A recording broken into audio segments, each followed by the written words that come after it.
And the Oscar goes to... We're here to fuck shit up. Well, I'm no John Burgundy. John Burgundy. John Burgundy. You can't have my cornbread, that's for damn sure.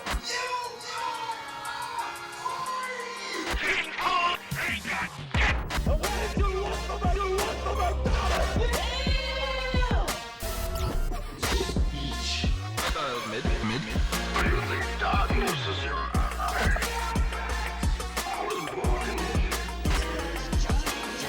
Side. And now for our feature presentation.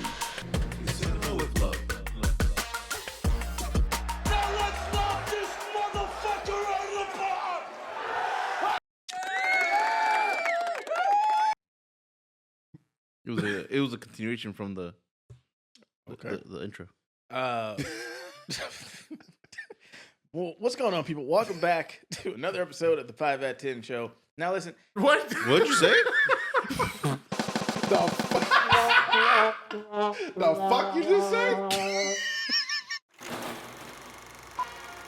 And the Oscar goes to...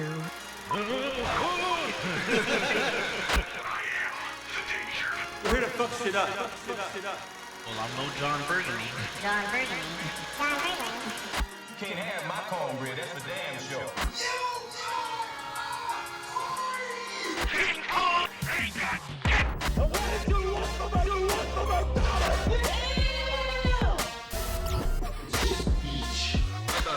Mid.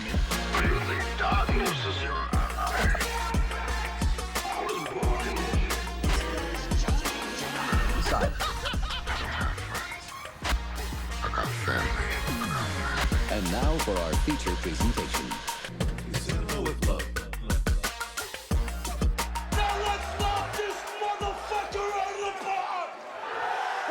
Now listen. No. I'm not saying that we have quite possibly the greatest podcast intro of all time. Do you know that? What show is this? Which show do you like more? This is To Cinema with Love. Mm. I am Jamal here with Sir Alec. Hello, welcome to Cinema with Love, our podcast. Yes. John Burgundy is here. And this beautiful, once unique show. Josh is here. Hello, I'm here on To Cinema Jamal with Love. Jamal be hoeing. Hey, sometimes, man, work blends in. Now, as I was saying before we had to run the intro again, I'm not saying that we have the greatest podcast intro of all time, but we have the greatest podcast intro of all time. Go ahead, hit that sub button if you like the content that we are, giving out. Hit that like button.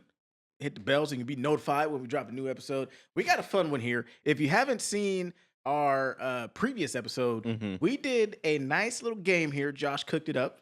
We appreciate that. It was our 2026 summer draft. We'll leave that in the link below in the description. You can go ahead and check that out. Pretty fun there. And we're gonna keep you updated throughout the summer, all the way until September. And hey, it's some fun. I'm not gonna tell you what it is. Go watch it and then come back. Mm-hmm.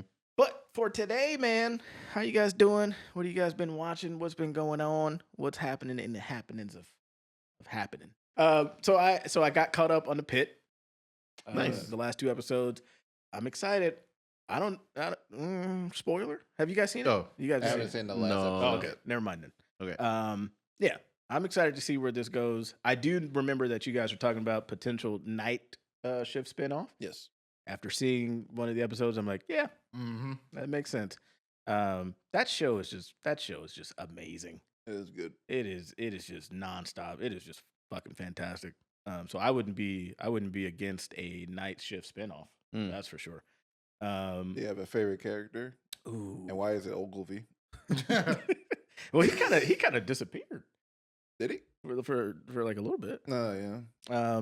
Ogilvy, no. Honestly, Whitaker's pretty cool. like season 1, Dr. Mel was pretty solid. Dr. Robbie is on a fucking downward spiral.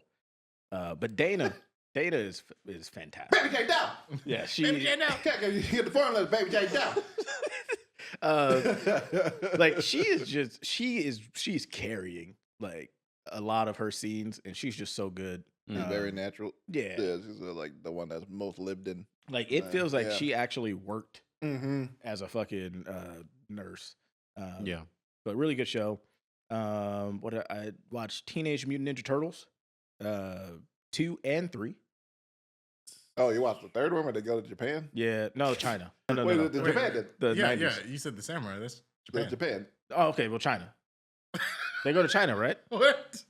Yeah, The pull it up. samurai in Japan, sir. Please don't be racist. I'm not being racist. I'm not being racist. Let's check where they go. Yeah. I I'm felt like it was checking right Japan. now. 16th century Japan. Yeah. Okay, so I was right. You said China. What? The fuck? Well, why did the gunshots though? I don't know. All right, so I watched TMT 2, The Secret of the Ooze, and 3.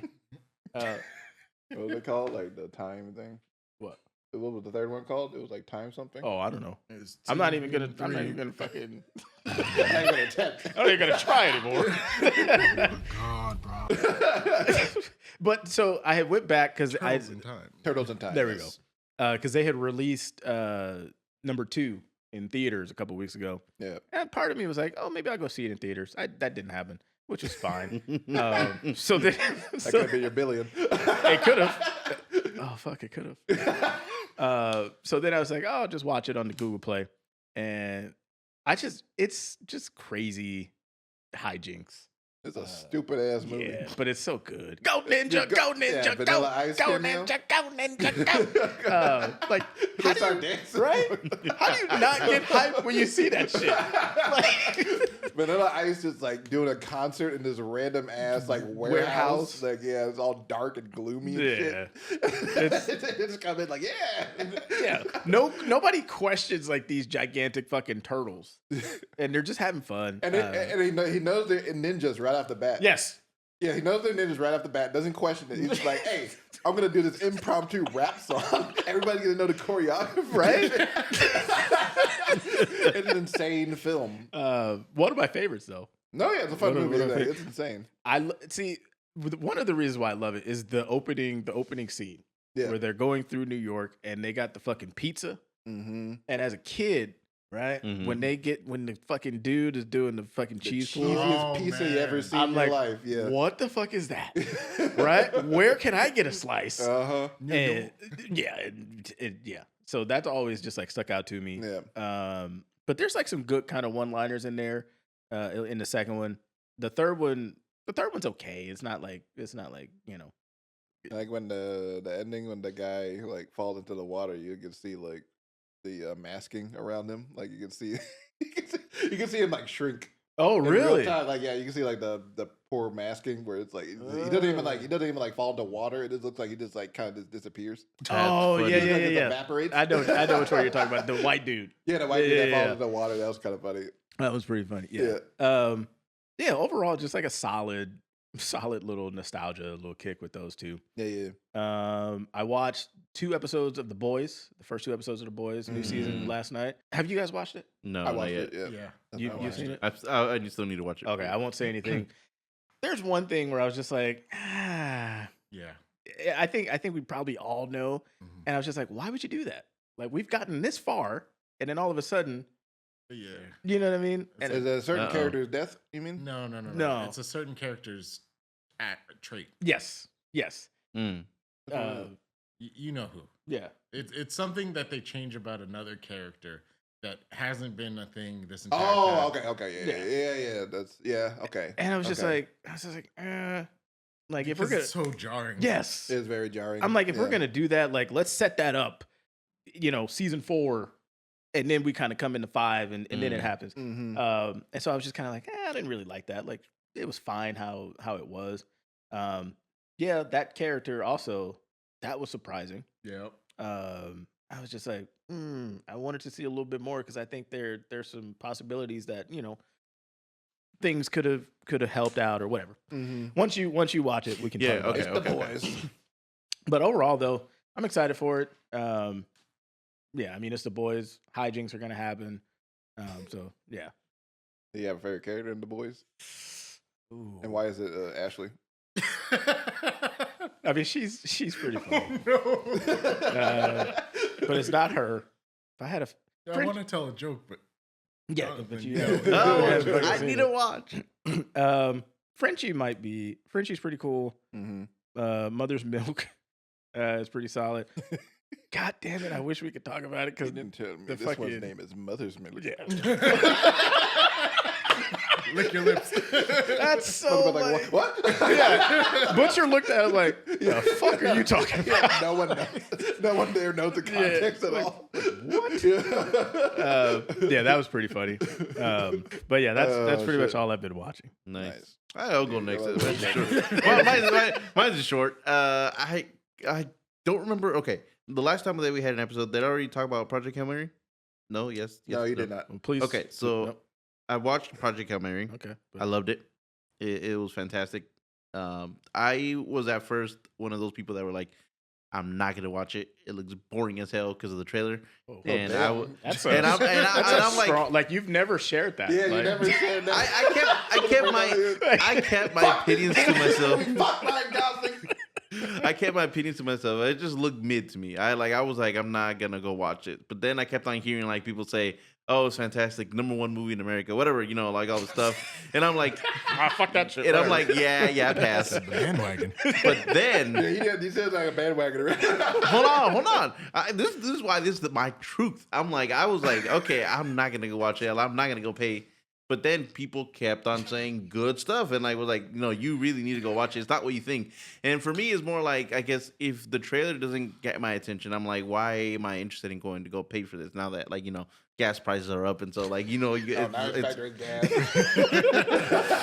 so I'm like, if it's not on Netflix, I'm not gonna watch it. No, just kidding. No, but then I was like, okay, fine, I'll give it a shot, right? So me and Val go and we watch it, and then I came out of the movie like crying in tears. I'm like, oh my god, this movie's so beautiful. I was like, wow. Came out of the movie, And then- pants soaking wet. Ryan Gosling. I busted twice. Straws around his ankles. I was like, wow, this is like, I love the way everything was, like everything, like the whole movie was fantastic overall. It was, it was amazing. Great. And like they were saying that this like maybe okay, and like the way of like original, like it's an adapted from a book and all that, right? But it's like an original idea. It's not like a franchise or anything that's been out there, so it's really good. It made really good money and all that, and I'm happy for it. And I think they're doing another re-release, not a re-release, but like an extended release or something like that for it for a little bit longer. For IMAX, I'm assuming. So what? For IMAX, I assume? Yes, Maybe? because pretty soon they're gonna be hogging all the IMAX screens for the new movies coming up. So Is it's it understandable. Do I need to see it in IMAX? I think from me nice. who didn't watch it on IMAX, I feel like it was more beautiful in IMAX for sure. Like Well, you But probably you didn't see it in IMAX. no, I didn't. But I'm saying that's what I'm saying. I missed out on not watching. 70 millimeter IMAX was great. See, It was great. I don't think Yeah. it's like essential, Yeah. but like a bonus. But yeah, I feel like if you see it, like I don't yeah, know, you'd like see it more grandly. yeah. Like I watched it and I was like, oh a wow, I nice kind of theater wish. with nice sound and visual. Yeah, I think you'll be Yeah. fine. But that's just me for my I'm not truth. Jamal Davis would watch it. What about the scale? What would you put on the scale? What would I put on the scale? Oh, here, Yeah, let sure. me- Let me let me see. bring it Can I up. get a? 3, 2, 1. I give it a Oh wow. peak cinema. Wow. Yeah, no, I really, really, really, really enjoyed it. Like What honestly, happened? like Well, it's funny because we'd never heard any of this hatred for it. Yeah. Yeah. I kept that close. Like I kept that close to my heart, or You can- or you under can my on my speak on it. sleeve. Yeah, you could say like, "Oh, I thought this shit was gonna be trash." No, that's what I did say right What, now. what I thought it was- exactly made it seem boring to you? I don't know. Like everything from the trailer, just they didn't look good to me. Like it looked like a I don't know. The rock monster didn't look interesting to me. And then the rock alien didn't look Alien. interesting to me. And then like He has a him name. stuck in space. Him stuck in space. I was like, kind of, Interstellar. I had enough of it. I'm gonna stick with Wait, Interstellar. what? Like, Oh, I thought I'm you saying said like I'm gonna wait, stick wait, with wait. Interstellar. Oh, I'm about Like- to say, did I win this debate? Right? That's what I No. Because this is miles better than Interstellar. Well, okay. In my opinion. We'll no. You're giving it Oh. a lot Give of it praise. picks, huh? He was giving it a lot of praise. I really thought he was going to give it like a mid. Yeah, true. Jonathan Scale. In the grand scheme of scales. No, I'm kidding. No. I thought it was fantastic. Borderline swamp ass. I think a lot of people should. I think Yeah. a lot of people should definitely watch it if they have it. It's truly really great. Now, do you think it's best picture, like potential winner? Not best picture per se, but I think there's some maybe like editing in there and maybe like what's it called, like production, like what is it called, production design and sound. That production design was great. Yeah, production design, sound for sure, and maybe sometimes cinematography too. There's some beautiful cinematography in there. Greg Fraser. But again, it's tough for me to say best picture because I haven't seen what else is out there. Because I could say for right now, yes, best picture, but It's I don't gonna know be what in else is gonna out there. Yeah. I think it's gonna be nominated for sure. You think so for sure? I gotta go see it. Okay. But yeah, and it's crazy because for a movie like this to drop this early on, it's doing But then it's that was same thing with Sinners though. Sinners, Everything Everywhere came out when they came out in January. Oh, okay. Even So earlier. there you go. Dune. They were strategic with their drop. They're like gonna drop this banger right here early, Yeah. kind of get as much money, as much hype as we can in the beginning and all that. So No, that's smart. yeah, Well, and smart. this is also Gosling's first movie since Barbie, right? Oh, because he did the Fall Guy last year. Oh yes. Yeah, Fall Guy. But as you watched that, another movie that I watched was Hurry Up Tomorrow. I was on the Google Play. I was on the Google Play. We're gonna talk about this. A little briefly. No, this is the whole episode now. Go ahead. I pulled it out. I was just curious. I was like, okay, I've heard comments about this. The weekend movie. I pulled it up and I was like, okay, how badly can this really be? Like, I have a high tolerance for bad movies or whatever. Like, it's fine. Very poignant for this weekend too. And can I get the scale? I'm gonna start off with 3, 2, 1. I give it a straight. Oh shoot! Right. Sorry, I give it a straight. That movie is the definition of swamp ass. Like, I'm not even kidding. Like, I was like, from the beginning of it, I was like, what is going on? That was my entire That time fucking watching. Jenna Ortega just like having an anxiety attack. And the funniest, lighting her place on fire. the funniest thing is like the whole movie is like, is this real? Like, is this like, you know what I mean? Like, you're not even sure if you're watching a movie. Is this a music video? Like, what is happening? It's a vibe. And then like I'm like, Jenna Ortega is a great actress, but this just proves of like, if you're not like working with like a good director and like a good script, man, it's crazy. Well, that's the funny part because they had a great director part attached to it. He did like Waves. And oh really? Yeah, he did. That's a really great movie and other projects. Yeah, it's like he's a great filmmaker. It's like the writing, like the Weeknd's like ego is like really bogged it down in my opinion. Yeah, because like the writing was terrible. It was like Barry Keoghan's character. I was like, what is this? Like he just like, nah man. You're my friend, man. Let's go. You're my star friend. These people, they love you. Yeah. Let's go do some coke. And like the whole thing again, like the whole thing just looked like one big, huge, long music video. But I would have rather kept it a music video than a movie because the whole time I was like, how long do I have left in this movie? Like when you have to like see how much time you have left in the movie, that's bad. Like I'm like, when is this thing gonna end? And I felt like the whole movie was like.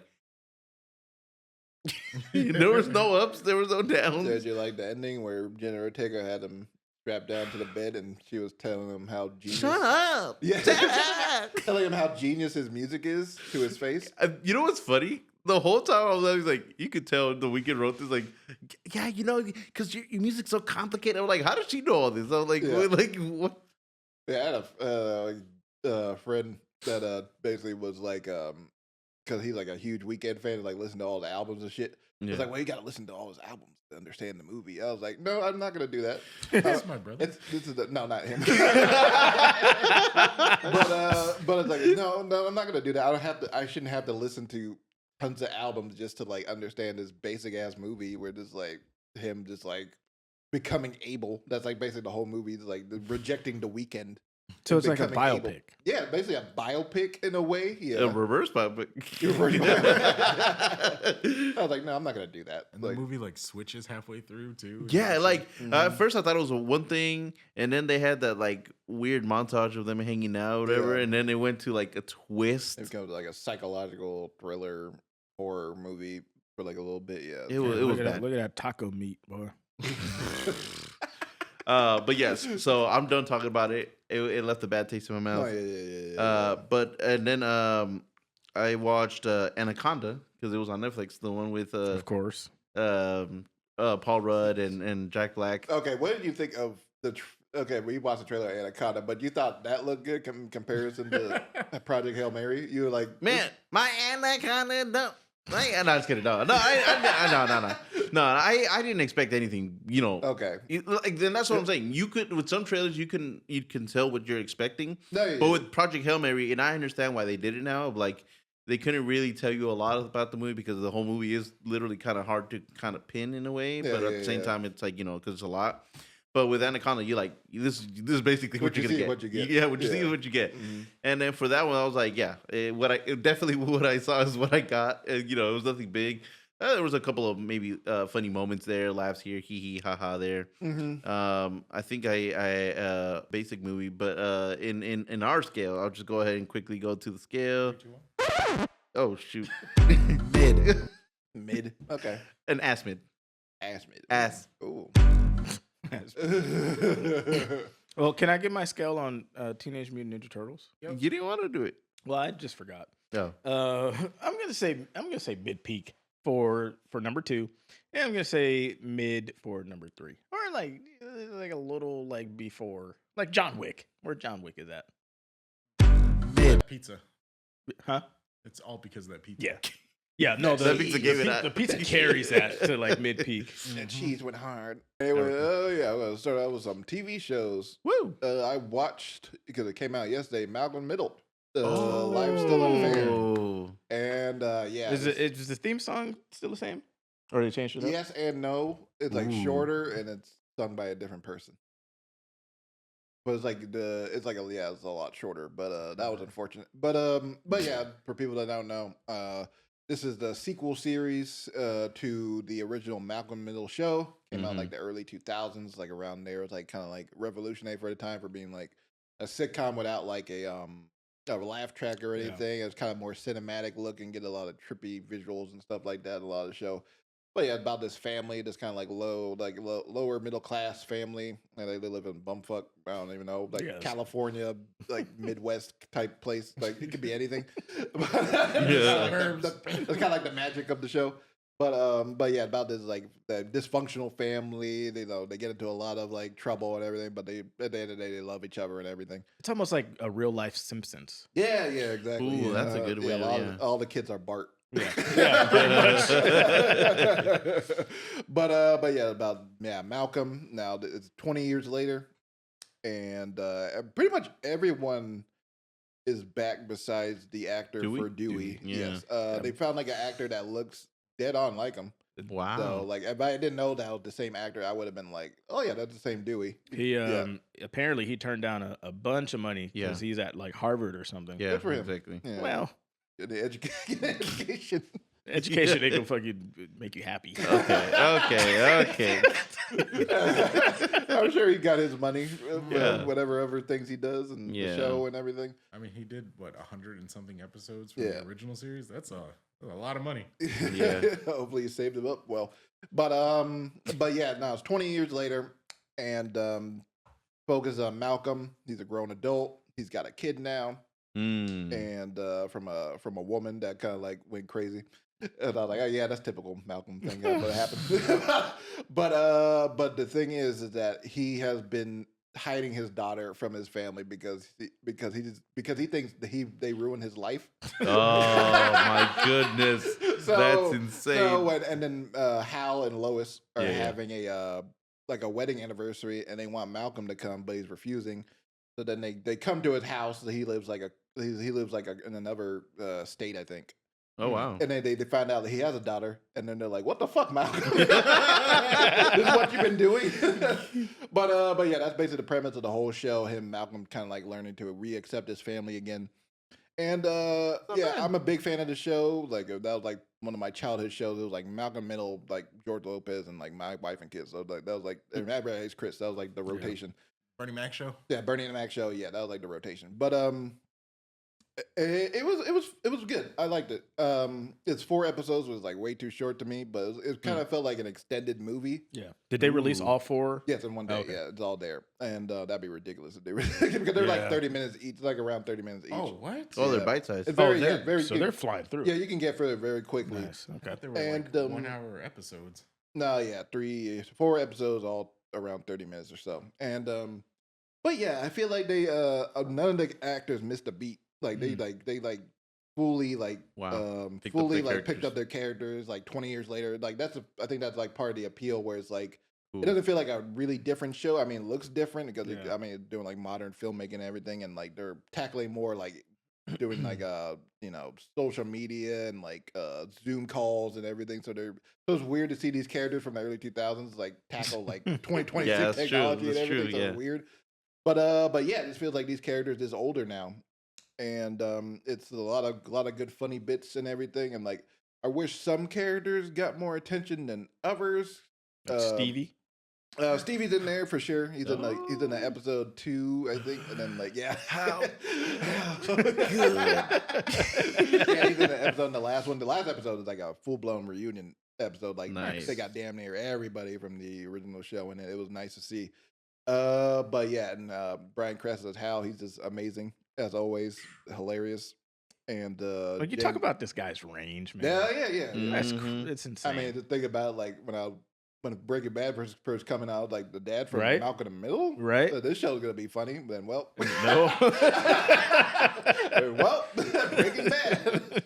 But no, I really did enjoy it. I feel like they're gonna make more, maybe like a spin-off series about Malcolm's daughter because she does the whole 4 brawl breaking too, Mm. and she's kind of like a neurodivergent, like smart aleck, just like her dad.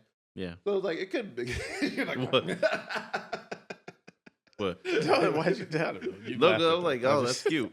but yeah, I feel like they could continue more because I believe I saw something where it's like if this is successful, they probably will like pick up like for another couple episodes or like a season focusing on them. So yeah, I would like to see more. Well, And, and I was gonna say this is now kind of like we saw King of the Hill kind of come back, Yeah. and now you got Malcolm, and both of those apparently are I haven't seen Malcolm yet, but King of the Hill was well received, Yeah. and then this one, so Hulu is they've kind of got it dialed in. Yep, yeah, I yep. wish. But I just wish I had more episodes because I feel like by episode 3 they really pick up like okay, this is like the rhythm of the original show. Yeah, like they're they're back in it. Yeah, like they're really back in it. But Yeah. yeah, but overall, yeah, I really enjoyed it. And then I'm rewatching Euphoria. Just because it's been a long time since, been about 3 years since the last season, and I was like trying to like recollect my memory on that show, like everything up to date because a lot happens in that show. Mm-hmm. And yeah, I still like the show. I know it's got its controversies and everything, and yeah, a lot of sex, a lot of sex happened in that show, more than I remembered. And but it's like especially the first season, I feel like they had like a really great blend of like style and substance, for sure. The second season like leans a lot on style for sure, but yeah, there's like 2 episodes of the entire show that are probably some like the best like TV in terms of like filmmaking Mm-hmm. and everything. Like it was like the episode of the carnival, and then the episode you remember, Josh, the second season, Yep, probably you. the The second chase. season, the chase, Drew like running, Yes, that's wreaking right. havoc through LA is amazing. Yeah, And that the was fact that insane. it's shot all on Ektachrome too. Yeah, shot on Yeah. film and everything, and like yeah, like a lot of like complicated like camera movements. I can see like why a show like this takes forever Yeah. to get made because they're doing a lot of complex like filmmaking and everything. But yeah, no, Jamal's looking it up. Yeah, I know. I don't believe this. And for the new season 2, they're also shooting on a new Kodak stock too. Yeah, Wow. yeah, a lot of like yeah, and but yeah, overall, I really do enjoy the show. But yeah, second season doesn't I wouldn't say it falls off. I just feel like it like starts to really get into like the style too much, Mm-hmm. and a lot of parts because some things just kind of like happen where it's kind of like, oh, okay, that looked pretty, but I don't think it added too much to the overall like story of the show or anything. Mm-hmm. But yeah, I enjoy. I'm looking forward to the third season. I don't know if it was gonna be particularly great or anything, but Oh, sorry. Well, I sent you guys. Well, first IGN. Oh, I don't believe it. well, I did like pretty bad. Okay, I don't care Okay, but, like- because when you used it to play video games, it was okay. I didn't use it to play video games. I just played games. I was like, what does IGN think? But Telegraph? What? Telegraph? The other one I sent? Oh, the Telegram? Like, well, Yeah. well, I don't know. Yeah. I mean, what do we expect after The Idol? That's what I've been saying. It's expect like trash. the Jamal just like, yeah, fuck this show already. But yeah, no, yeah, I've been looking forward to the third season. And then I watched Pizza Movie. Oh God. Oh yeah. That's the one with Gaten Mazzarella, Dustin Yeah. from Stranger Things. This is like it's obviously his first follow up after Stranger Things, and it was actually really funny. It wasn't like some amazing. It's like basically a stoner comedy, and like a lot of like Harold and Kumar, pretty much.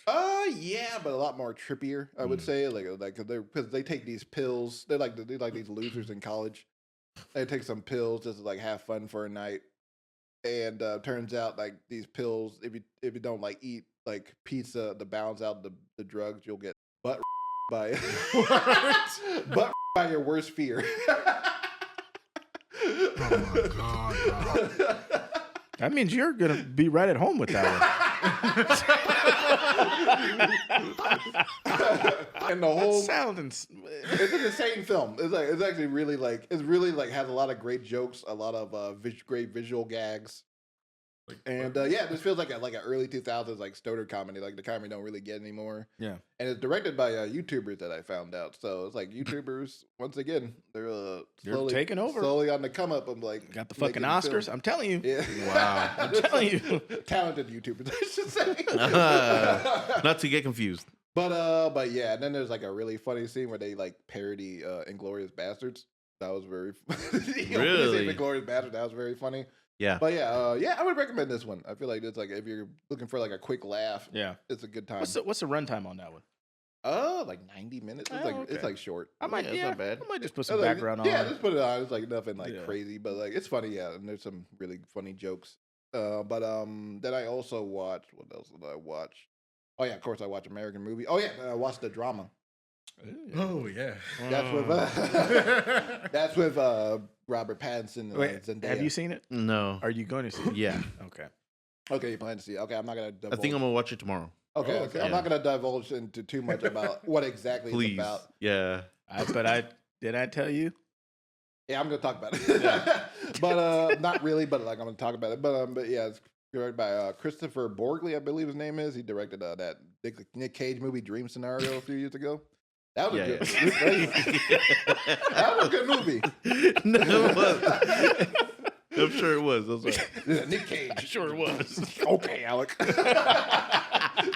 Anyways, Coppola Cage. All right. Coppola Cage. Ghost Rider. Hey, don't besmirch. goes right in the whip. Ghost Rider. But yeah, this is a movie about this couple played by Zendaya and Robert Pattinson, Mm-hmm. and they meet at like a coffee shop, and they fall in love and everything, and they're about to get married, so like about a week before their wedding. Mm. And they're at like they're like doing this wine tasting thing with their friends, their bridesmaid and the groomsmen. Mm-hmm. They're the best man, and they're a couple too. And played by that one actor, what's his name? Mamadou, I believe his name is. He's really I like his. He played the water dude in Elemental. Oh Yeah, I really like his. I really like his. Mamadou Athi. Yeah, I really like him. He has a really cool voice. And, Yeah. I just like him. But and then the other one's played by Alana Haim, and she was in like Licorice Pizza. Yes. Yeah, and One Battle for like a little bit. And Was she in one battle? yeah, she's the one that got shot in the head by Sean Penn, and she was wearing the wig in the crazy. in the department store. She was there for like Yeah, A literally, minute. Oh, like okay. less than 4 minutes. Yeah, probably. Yeah, because I was like, I don't. Yeah, right at the beginning of the movie. Yeah, But yeah. But yeah, they play this couple, and then they're having like a wine tasting, and then they're like, "What's the worst thing you've done in your past?"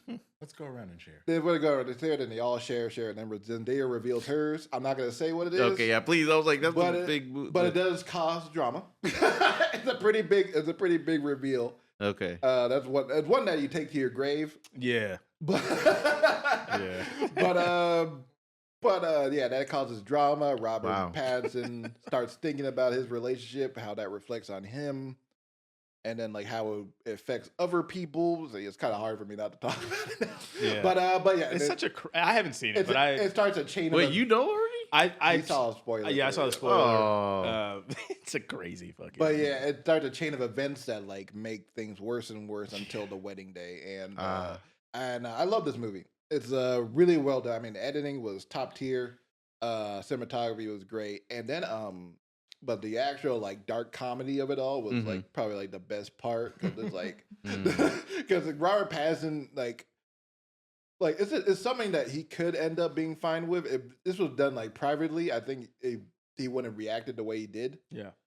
But if it was done in front of friends, and then he's thinking about how this reflects on him, and then like how the relationship will continue after this because it's a huge reveal. But then like then he pretty much makes it worse for himself. In every sense of the way. Every sense of the way. It's kind of like Curb Your Enthusiasm.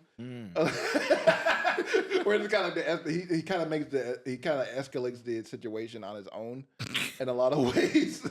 And then but yeah, Pattinson's fantastic in this movie, but also I think like Zendaya deserves a lot of love for her performance too, because she has a lot to do where it's like Pattinson's giving like the bigger performance, but she has like a lot of nuances too that she gives, and like how she's dealing with her past and like how she feels about her relationship with Pattinson as well, and like how she's trying to like move forward with it, but it's like something she struggles to talk about as well because it's like I don't want to get into it too much. Damn. But yeah, it's a really fantastic movie and definitely recommend it. But yeah, Zendaya I think like should definitely be like more like I feel like she is respected, but also not as respected as she should be because I feel like Fair enough. yeah, especially after rewatching Euphoria, she gives like an incredible performance in that show. Oh, yeah. And then like Yeah. watching the drama, and then like seeing those two characters like back to back, it's just like she's like has a lot of range. I don't know because people Spider-Man. I've seen people like not like her as much, maybe because I don't know, maybe because she's beautiful, she's tall. I don't know, like people hate like that kind of thing where it's kind of like you're black, But it could also be like she's treated more like a celebrity. Yeah, that's true. Yeah, like for her status rather than for her talent. No, she's a great actress and she deserves to be treated like one. So yeah, I mean, I feel like it's the same thing that happened with like Anne Hathaway back in the day. There's like a weird hatred towards her. I wonder if it's because like obviously she's talented, and she needs to have like that big movie that not only kills it at the box office, but then it's like she gets nominated or something, like a bunch of awards. I can see her getting nominated for. I mean, it's early in the year, of course, but like she could get drowned out. Or lead.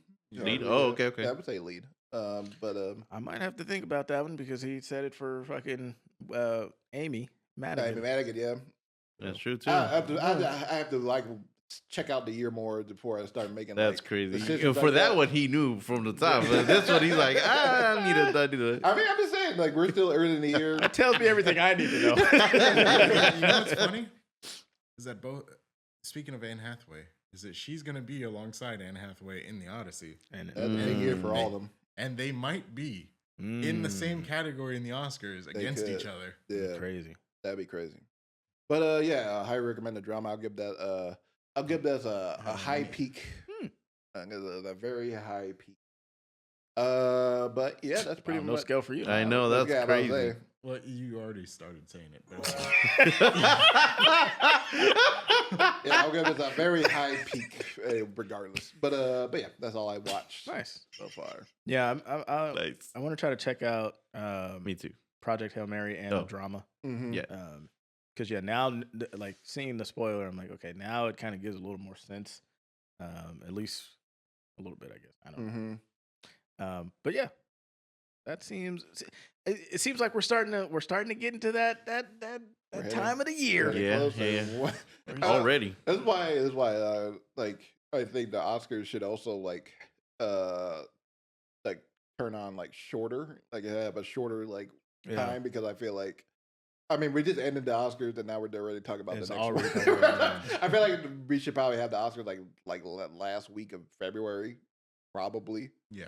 maybe, yeah, like Too far in May. yeah, March. too far into March where it's like kind of like okay, we're already on to the next thing. Yeah. So yeah, I feel like that could be a thing that should happen. Maybe it should be like 2 Oscars. One in the beginning, one at the end. I don't know about that. Okay. That kind of dilutes the prize. Well, get ready for YouTube because that's what they're going to do. Okay. Also, it's weird seeing like a younger person play Zendaya. Oh yeah. It's very weird just because it's like I know what Zendaya looks like. I grew up watching her on Disney Channel. So it's kind Yeah. of like that's not Zendaya. Zendaya looks like Zendaya, but so it's kind of weird. Like she's at that age now where it's like I gotta get like a younger person to play me. It's very for the- strange. Yeah. But yeah, That's what that's what happens when you get old. yeah. I mean, what she's like 30, She's 29? 30, yeah. Yeah. Well, shit, she's still getting old. Yeah. She's getting older. She's older. She's old enough to not play like a child version of herself. Yeah. Yeah. You know, sometimes, you know, in history, things happen and Yeah, you they get do. older. But then sometimes you have to go back in history.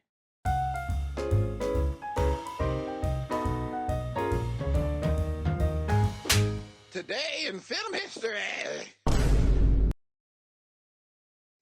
Some history. Well, then, hold on. Can you say it again? Because somebody Yeah, had to I'm about to fucking say, mute it. The history. We need to go back on history to do history. Yeah, I don't know what I was saying there. Sometimes you just gotta three ninjas knuckle up I do on like that one. history. Sometimes you gotta knuckle up on some 5 knuckle shuffle on some history. crazy title for that movie. Three Ninjas. Knuckle up, bitch. Anyways, knuck if you buck.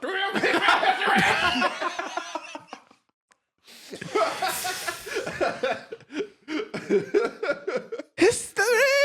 Oh shit! Ooh. Oh shit! A little switch up today. I like that one. We'll switch up. Yeah. Anyway, today, okay. Just putting all the spit in there. Yes. All the phlegm. Today. Film history, bitches. Today is Film history, bitches. Today is In April film history. 19th. Film history. Okay, shut the fuck up. No, you gotta stop. Shut up. Shut up. Alec about to beat you. Do the fucking segment. All right. Today is April 11th, 1983. Quite a bit ways. But we're going to be talking about Gandhi, Richard Attenborough's Gandhi. A clean house at the Oscars, winning Best Director, Best Actor for Ben Kingsley. Yeah, very young Ben Kingsley right there. Best Cinematography, Best Original Screenplay, Best Set Design, Best Costume, and of course, Best Picture. Yeah, they swept. Yeah, they definitely did sweep. Yeah, look at him right there. Look at that. That's Richard Attenborough from, you'll know him as the guy, the old man from Jurassic Wow. Park. Yeah, welcome to Jurassic Park. That's him. But that wasn't even extras. That was just all real people. I think this has the largest set of extras for a film ever. Wow. Like, from that Yeah. that whole wide shot. So you where guys it's like- thought I was about to make some inappropriate joke. Yeah, well, I'm just dropping. I'm just dropping. Considering it is about colored people. I'm just dropping a little film history. that's Anyways, all. yeah, it has the largest set of extras for a film ever. I don't think anybody has beat that just yet. Well, they shot in India, didn't they? Yeah, they shot on location. Yeah. Yeah, and then but yeah, have you guys seen this? I've seen that. I have, yeah. I think I watched it in school. Oh, you actually watched it? Yeah, I've seen it. Oh shit! I've seen Okay. it. I'm shocked. I've legit seen it. I haven't seen it. We what? I have not seen it. Oh, I have wow. not seen it either. Whoa, hold on, wait, hold on. Holy shit! Hey, I'm surprised just as much as you are, too. Hold on. We don't got like a breaking news thing, do we? This is podcast history. Whoa! This is uncharted territory. Yeah, truly. ladies and gentlemen. Truly. Josh, you've seen it. Nope. No, that's what I'm saying. Yeah, two people who have not seen it. Too, but it's a long movie. So I Yeah, feel like, It is a long movie, yeah. 4 hours. yeah. The two fucking Neanderthals on this podcast, as me and Jonathan, get dogged on, Yeah. have seen Gandhi. And the two fucking film, just whatever you want to call them, have not seen this movie. Well, what's your thoughts on it though? Hold on, let us bask in this. Right? Let us bask in this for a little bit. What's your story on this? Can we have a little bit? No, it's a good movie. It is. It is definitely long. Yeah. I remember like watching it in school. We had to take like 2 or 3 fucking days to watch Yeah, it. yeah. True, yeah. It is not a joke, but no, Kingsley he's fantastic in this movie, and it's one of those where it's like, I know I shit on like Lawrence of Arabia, Yeah. but it's almost in that same It does have Yeah, that like like same epic scope. feeling Yeah. and look, yeah. like it feels super grand, and like Yeah. his performance I almost kind of look at it as like Denzel with Malcolm X, Mm-hmm. where it's just like he almost like, if you don't know Gandhi, Yeah. like as a kid, You would think that's Yeah. you were like, damn, No, that yeah, motherfucker's and I Gandhi. was gonna say on top of that, like, truly when you watch it, like me growing up in school and all that, I thought that was Gandhi. Yeah. I didn't know that was like a character playing him or whatever. Like, he's and that like good, yeah. he like portrayed him really Yeah, well. like and how like hella people thought Morgan Freeman was Nelson Mandela. I can see Just it. played him one time in a movie. but like he did, if I remember correctly, he did like an accent and everything for it too. Like he did really, really like well spot on. And I think he also like really like fasted as well. Mhm. I don't wow. think like he went like Christian Bale type shit. But no, it's really good. It's definitely long, but it's one of those where it's like you watch it and you're like, yeah, this is a really, really good movie. Yeah, I've definitely been on my list of movies to watch because this is a very long movie, so I got to like plot time around it. Yeah. but yeah, definitely one I do want to see, and it's funny because like I never seen it, but my dad has. He I don't know if it's necessarily one of his favorite movies, but it's funny because he saw it the first time he saw it. He went on a date. Oh. That was like his first date. That was that was like a first date with the woman he was with. Damn, he at was the not time. trying to end that date. Yeah. So no dinner required on Yeah. this. That's crazy. I think she chose the movie. Oh, he was pissed, dude. I think he was like, "Wow, this is kind of weird." Going out of the first date movie is like a 4-hour movie about Gandhi. Yeah. he knew that was it for the date. Don't expect nothing else, brother. But, yeah, he But guess usually- what? He's like, I watched an Academy Award mini movie. But yeah, he usually tells that story whenever that movie's mentioned. But yeah, that's a funny one. That's a good story. But yeah, Yeah, that's definitely do want to check it out though. Yeah. No, I recommend it. Yeah. Trevor Slattery classic. And now we got to talk about how neither of you two have seen it. That is crazy. I- It's definitely a first. What happened there? That's all I'll say. Like, It's never happened that whoa. me and Jonathan have the one up on YouTube. Yeah. Well, I was gonna say the craziest part. I think both of us, because I watched it in school too. They put it on all that stuff. I'm like, that's crazy. Is it because you fucks are older? You guys were in a different like cohort than us. Yeah. Jeez. Well, Maybe that's part of the curriculum Yeah. for your age group. I'm okay. Okay, you All know right, what? slow down with the age. Okay, yes. Okay? Relax. Here, let me put some knowledge out there for you guys. You know what DATE stands for? What? Dick at the end. Wait, what? I saw that online somewhere. did that come from? Some guy was like, let me explain this to you. He's like, you know what DATE stands for? He's like, no. He's like, dick at the end. I don't. Where was that coming in? Anyways, also before I forget, I believe this is also the first film with Daniel Day-Lewis. Wait, what? Ooh. He plays like a young like street kid that is like yells slurs at Gandhi. Oh, that makes There was That makes there was a It scene. was full method. Yeah. But But yeah, that makes sense. but yeah, I believe this is the first movie or one of the first movies he starred in. Like and he's in it for like probably like A scene or two. or a something. couple like minutes, like Yeah. 2-3 minutes or something like that. Yeah. So, but yeah, interesting. Yelling I- slurs, huh? I think Yeah. what's interesting too is that, with the behind the scenes, it looked like Dune had pulled a shot directly from Gandhi as he's walking. Oh through the yeah, crowd. the, Wouldn't- like wouldn't walking be for the surprised. people. Mhm. Yeah. That may Yeah, It's no, pretty iconic. It's like it's pretty massive, like some of the stuff when you look at it. Yeah. Yeah. I miss movies like this. And I haven't seen this one just because, like, again, 4 hours and I don't have time like that. But I did see Lawrence of Arabia, you know, like the 10 Commandments and all that stuff. And I like how it was made 20 years to 30 years after all of those films, but still feels like it's in that same vein. Yeah. Yeah, we definitely don't get like large scale. I mean, the closest we come is like Dune. Yeah.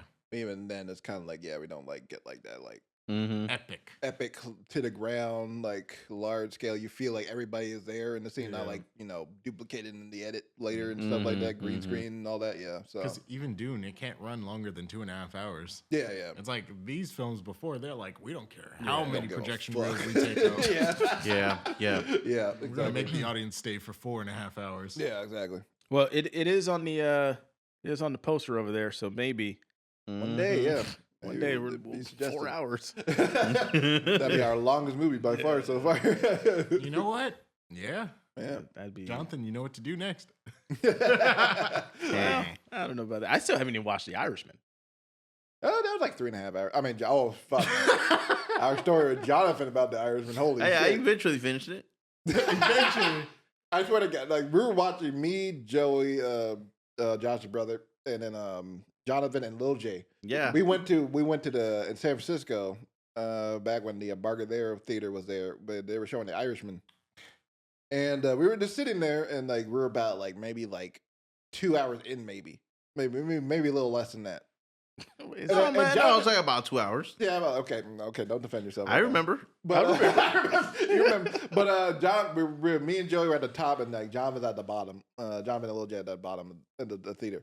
So I see their little heads like pop up, like while the movie's going on, and I see them like walk out the theater. I was like, kind of weird to go in at the same time, but I guess they're like going to the bathroom or something. then it been like 10 minutes. I'm like, where the fuck they go? Bathroom. Then partners. I text them and like John was like, oh, I had to leave. And I was like, I thought the movie was gonna be over. Is this the ticket one? The ticket meter, parking meter? So what had happened was, I don't know why we went to San Francisco in the first place. But anyways, wait.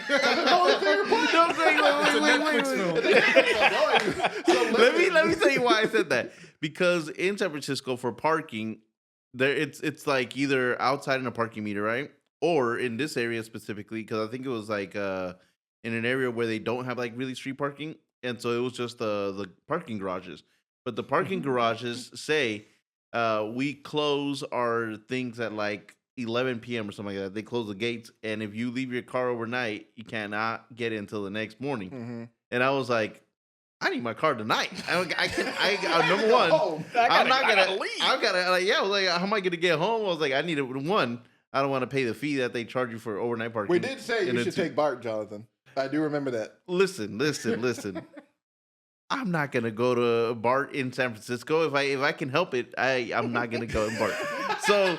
You pussy. Hey, I heard Barts are going up in flames and stuff like that. Flames? Oh yeah, that's true. Yeah, exactly. You ain't gonna catch me sleeping there. But so I think the movie started at like 9 or something like that, right? Not that late. It was like 7. 7? Yeah, around there. Okay, well, yeah. All I know is that the parking garage was like literally, it was like maybe like 10:45 or something like that. I don't know, but it was getting close to like when they were gonna close the parking garage. So me and Lil J, we run. We're like, we gotta go get a car. And the guy's like, oh, you just made it. He's like, I was about to start closing stuff soon. I was like, oh, okay, well, and we and Lil J, we both looked at each other like, we were like, do you know how long the movie is? No, he's like, that's probably like 2 hours or something long. I was like, oh, okay, we probably watched the entire thing then. And then we just probably watched the entire thing. We made it clear that it was over 3 hours long, though. I never knew it was. I told you. No, you did not. I did. Before the movie? Yes. Oh. Because we made a big deal how it was like over 3 hours long. Oh, I must have just.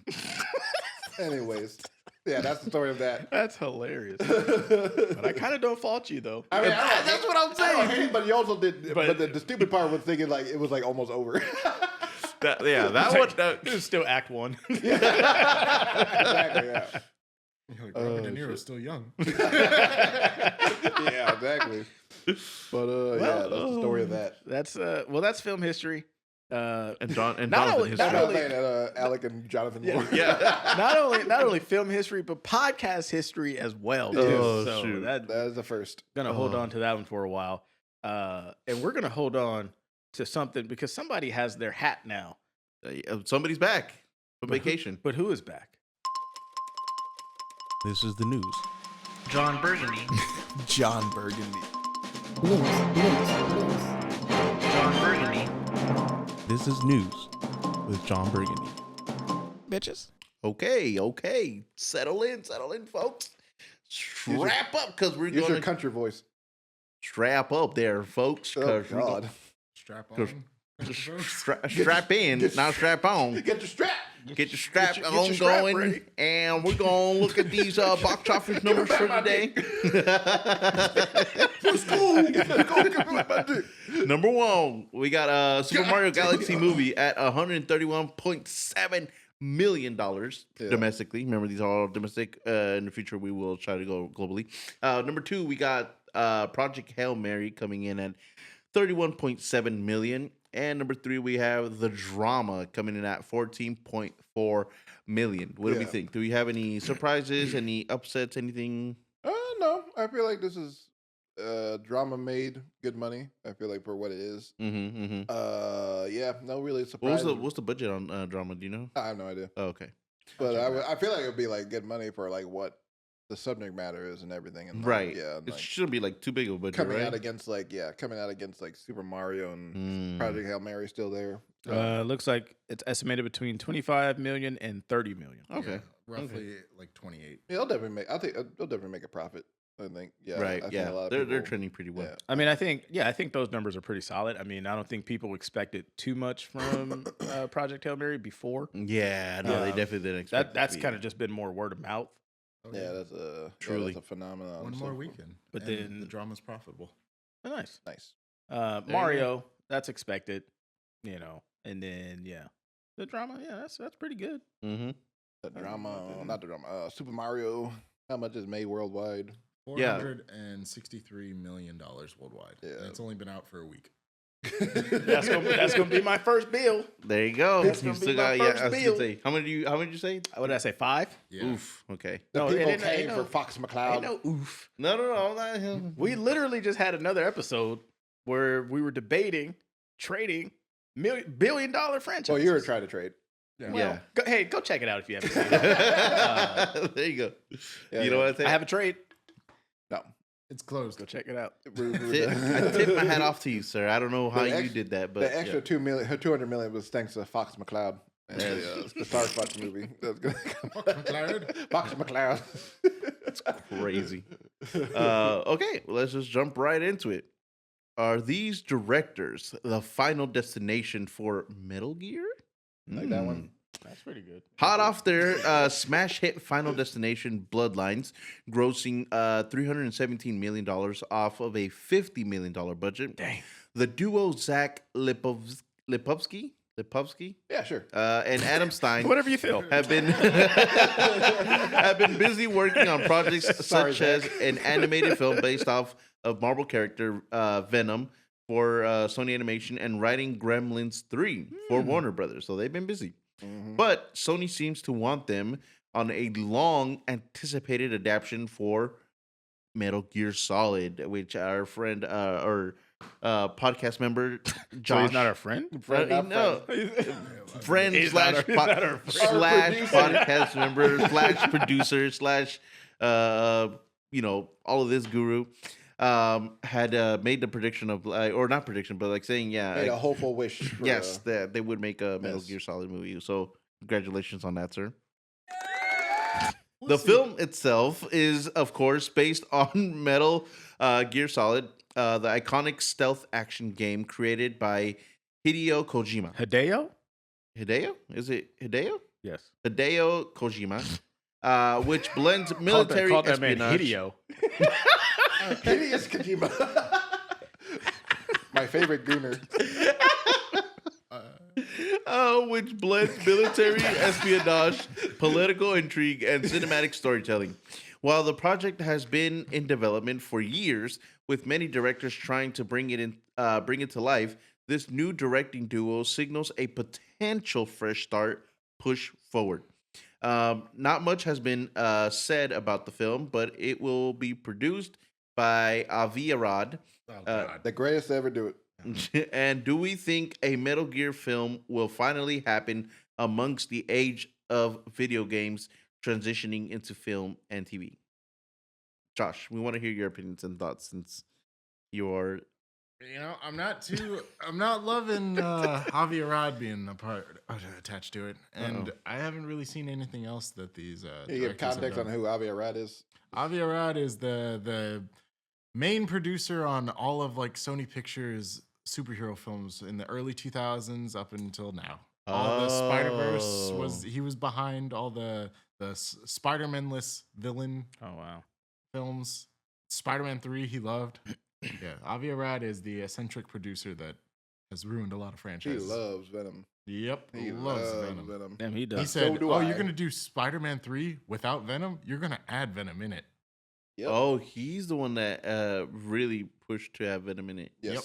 Mm-hmm. Now, there's been several Metal Gear Solid attempts. Really? I mean, I guess in recent memory, it was Jordan Voight Roberts who did Kong Skull Island, who was immediately attached to a Metal Gear Solid film right after he did Kong Skull Island. Wow. I guess we'll wait and see. But I would really love to have a cool espionage film with like giant machines, especially in this day and age. See what the era of deterrence does. But it's gonna be a weird ass movie if they do it accurately. Yeah, if they do it accurately, but we'll see. I hope. Honestly, if we do end up getting it and it looks like true to life, and we start on Shadow Moses, or hell, if we start in the 60s with like Snake Eater, I'd be okay with that. Oh yeah, basically what Josh said. I played not all the games, but I played a good amount of them. I played Metal Gear Solid 2, Snake Eater, what's it called, Guns of the Patriots, and then Phantom Pain. Those are the ones I played, and but yeah, they're really fun games, stealth mode games. You can like shoot up people if you want.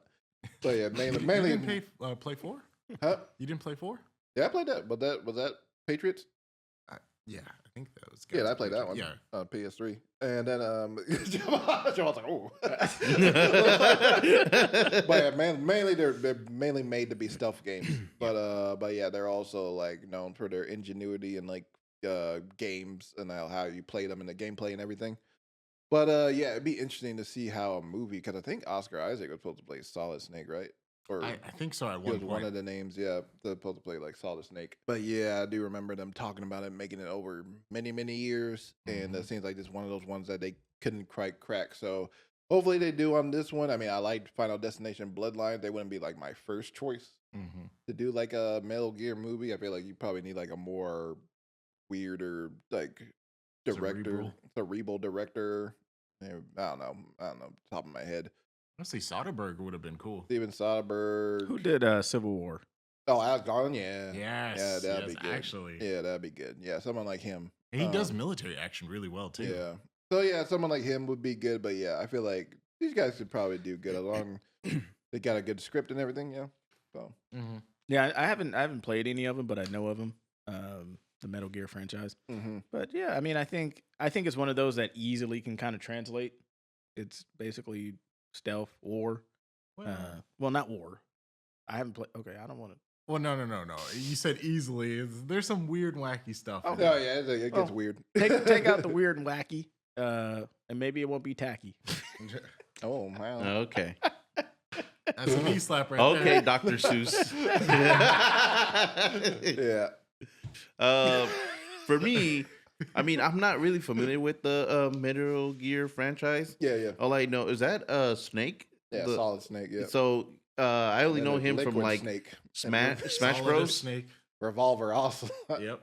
I only know him from What like is Smash this? Bros. Smash Bros. Yep. And so No, there's like different characters. he's my Oh, favorite. He's like my favorite character in Smash Bros. Using Yeah. him. You still people probably hate suck him. at it though. What? You still probably suck at it. You like it? I'll whoop you any day. It's okay. So Ooh. You got cinema with Podcast. love. Playing Smash Melee? Brothers, bro. Playing Melee? I'm just saying, if you got a Switch, 2 games with love. You got to switch. I I'll gotta take that switch to your ass. We're gonna play Uh-oh. Super Smash Bros. Melee. Oh, the we're gonna get GameCube one. we're gonna get a goddamn GameCube. Because we do got the TV over there. I have the GameCube. Oh shit! All right. Okay, We're we're doing this. We're gonna do this the real. They're doing this the We're not real gonna, for we're, real. we're not gonna play Brawl. We're not gonna play the Switch. We're gonna play goddamn Melee. That was the best one. Yeah, the best one. That doesn't have true. Solid Snake in it. I was gonna say he's not even in that one. That's true, but that's the real one. Thank you. But I mean, I guess I'm excited for it. You know, I we'll see what happens. If Josh is excited, I'll be excited for it too. What's I that didn't say I was excited, but Okay. I'm cautiously optimistic, but very Job is Yes. where he's gonna catch his Fox McCloud fade. That I'm gonna give him again. Hey, if you guys want to lose in some Smash Brothers, that'd be pretty fun. I would like to see, some X-Men characters, little Wolverine action, a little. Oh You know, shit! speaking about that, Marvel Studios X-Men, the new class. Yeah, I'm killing it with these headlines. I'm sorry. With films like Spider-Man: Brand New Day and Avengers: Doomsday, release dates are getting closer. Marvel Studios seems to be silently hard at work at crafting the next chapter for the cinematic universe in the form of X-Men. It was revealed that Jake Schreier from Thunderbolts and Beef, that writers Lee Sung Jian and Joanna Kahlo from Beef and the Bear will be doing a rewrite of a script written by Michael Leslie, who wrote for Hunger Games, Songbirds and Snakes, and Now You See Me, Now You Don't. This trio together would make a reunion, as all three worked on Thunderbolts. While not a box office smash, it secured enough positive reception from critics and fans to put them on for what will be the major event for the studio. Details on the reboot are still under wraps, but it is said to be focused on a younger version of the team that harkens back to the early comics by Stan Lee, which seems to be true based on potential casting of Sadie Sink as Sorry. Jean Grey. Okay. Can you repeat that part, please? Sorry. That one just snuck up on me. Listen here, man. Sorry. Okay. Where was I at? I don't know. Harkens back to early. Comics. Okay, thank you. Yes, harkens back to the early comic books written by Stan Lee, which seems to be true based on the potential casting of Sadie Sink as Jean Grey. Speaking of casting, it is rumored that the studio will reveal the cast of X-Men film at Comic-Con this summer with industry scooper Jeff Schneider and reporting that Harris Dickinson from the Iron Claw and Peter Claffey from Night of the Seven Kingdoms Hell yeah. and Odessa A. Zion, Marty Supreme, are being looked at for the roles of Cyclops, Beast, and Rogue, who will start off as a villain in this version. What do we think of this trio taking on the X-Men, and do we think we will see a new cast by this summer? I don't know. We would have to see. I mean, if they because they could just do the announcement but not have a cast ready, or they usually announce the cast by the could do an announcement of the cast. I mean, when does Spider-Man come out? The end of July, And July when, 31st. When does Comic-Con usually happen? Like the 22nd, around there. Usually Okay. the third weekend of July. I don't know. They're gonna keep it mum on Sadie thing is playing until like the movie. I mean, I feel like people already know right by now, but like, I mean, just to help like Spider-Man and help hype up like the future movie, they could bring out Sadie Sink saying like she'll return as Jean Grey, but also we have Yeah. these people joining her as well as such and such and such. Yeah. And but yeah, so maybe I could see it happening. That's a big maybe. That's a rumor that's been spread around that it will be announced at Comic-Con. So maybe, because I feel like since she is gonna be in Secret Wars as well, he could be have a team of X-Men already by that point. By the time that movie comes out, so maybe we'll see her along with them in that movie. Maybe so it makes sense to maybe announce them here. Because if not, then what's the big, Mm-hmm. Like, what's going to be their big reveal? Yeah. And I think, I mean, it seems like you just go ahead and announce Sadie Sink as Jean Grey, build up that more hype for Spider-Man. And then, like you said, Sadie Sink is Jean Grey. But she won't be alone. Yeah. And then bring out Cyclops. Yeah. I mean, if they play the music, That'd be hard. Yeah. So But, I could see that because yeah. they did, what's the name? The Doctor Doom. Yeah, they did That's an true. announcement So- at Comic Con, so this could be like their one where they're like, I feel like Marvel should just like just go hard in the paint this year anyway. You but- kind of have to. Yeah, so they used to own Comic Con. Yeah. and they Yeah. gave that up. So Mhm. if they could come back. So why not? You'll get the fans, especially if they cast right. I mean, like Harris Dickinson as Cyclops. That makes sense to me. That one, yeah, that That one makes looks sense. Yeah, he's Yeah. tall, he's good looking. Got the build for it. Yeah, so I can see that Well, and then also, like, people have been waiting for a new X-Men. cast. Yeah, I'm getting sick of these old timers. And it's Yeah. like, I'm getting sick of these. like old-timers. they've been Legacy characters. Yeah, they've been sitting on X-Men for how long now? Yeah. I mean, like we got over 20 years. we got like some stuff here and there, but like Mhm. yeah, I think it's time to announce a new cast, and I think this will be where they do it. Yeah. Like if they don't do it here, Mm-hmm. yeah, I don't fucking. You know what's Yeah, bro. crazy is that it's been almost 10 years since Disney announced that they were acquiring Fox. Wow. And they still Still- haven't really still haven't done besides anything. retreading the same shit before. Wow. 90. Like that's the crazy part Wow. about it is Yeah. that like they had 10 years to sit there and Yeah. figure something out. So yeah, I think you kind of have to do it this year Mhm. because if not, like you're just you announce something for Doomsday. Mhm. Mm-hmm. Like, nobody, I mean, you know, But yeah, then they also have Peter Claffey, who plays Dunk on Night of the Seven Kingdoms. I like that guy.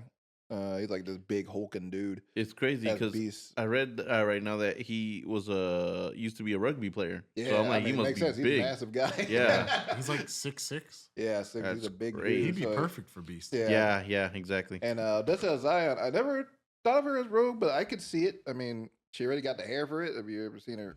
Mhm. It's like on red carpets and stuff. Like, just Yeah. add like a white streak to it, and like basically there, all she needs like a southern accent. But Sugar. yeah, and interesting. Yeah, if it's really cool to start her off as a villain. If that's true, that's cool because her origin did start off her with on Magneto's team. Mm-hmm. Mm. So yeah, that'd be interesting to do a different change of pace and give her some because I don't think they did her justice in the older X-Men movies.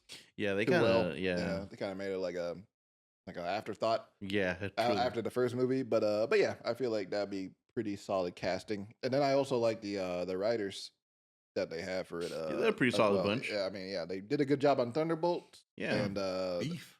yeah, that Beef is a great show. That's coming back. Yep, Season 2 is yep. coming, and then Nice. yeah, so I think that's a good team to have on Cool. board for this movie so far. So I'm looking forward to it. Hopefully, it turns out good. But Mhm. also, since it seems like they're going to focus on the OG team more than anything, like, do you think we'll get a Wolverine in this movie or at some point down the line? Maybe some point down the line. Yeah. I don't know. I think you kind of have to start with him. With Wolverine? Yeah. The thing is, I think To I to, could- to yeah. start with him to get out of the Hugh Jackman era. I can get that, but also I'm kind of like, if you want like people to like really like these characters, you have to like have them be Exactly. by themselves. And Because I know yeah. Wolverine's like, I know he's like He's the the big, one, yeah. the big iconic one, but it's like there's all kinds of great X-Men characters that can like hold their own, Yes. especially in the team and as well. So it's like getting you to love those characters first, and then like having Wolverine appear maybe in like some other person's movie. Yeah. It's like I don't know, like if Marvel was smart and they still had that Hulk rights. I mean, you could just make a Hulk Wolverine movie. Yeah, Hulk versus Wolverine. Hulk versus yeah. Wolverine movie. Have him introduce him there, brand new Wolverine there, and then like have him appear later in the X-Men movie. But I think Down the line. I think you almost kind of have to. You got to hit for a home run on this one. No, yeah, I get it. You know Yeah, what I mean? yeah, and like and But I mean, I see the thinking, the Mhm. reasoning. Yeah. Kind of introduce some new people, let them get established, mm-hmm, so they're not overshadowed. mm-hmm. But Yeah. I do it's kind of that's where it's kind of tricky because it's like you got to come out the gate. No, yeah, You know what I mean? I mean, Swinging if for the they fences. do like first class with the original like 5 characters, plus adding in some of the like the newer characters from the new X-Men run, where it's like you have the Chris Claremont run, because I know they added Wolverine in there eventually, but like you add the original 5 plus like say Storm and Colossus, Nightcrawler. If you had those team members, like they don't necessarily need Wolverine for there just yet, especially because he's usually like off doing something else. Yeah, he's usually like a supporting character. I know the movies treat him like a main character, but yeah, usually he's just like there as a side character. Yeah, on the X-Men. Can we get some Shadowcat with like? Yeah, but yeah. So hopefully they do something like that, and then again, the actor that's going to be chose for a new Wolverine is going to have a mighty uphill battle.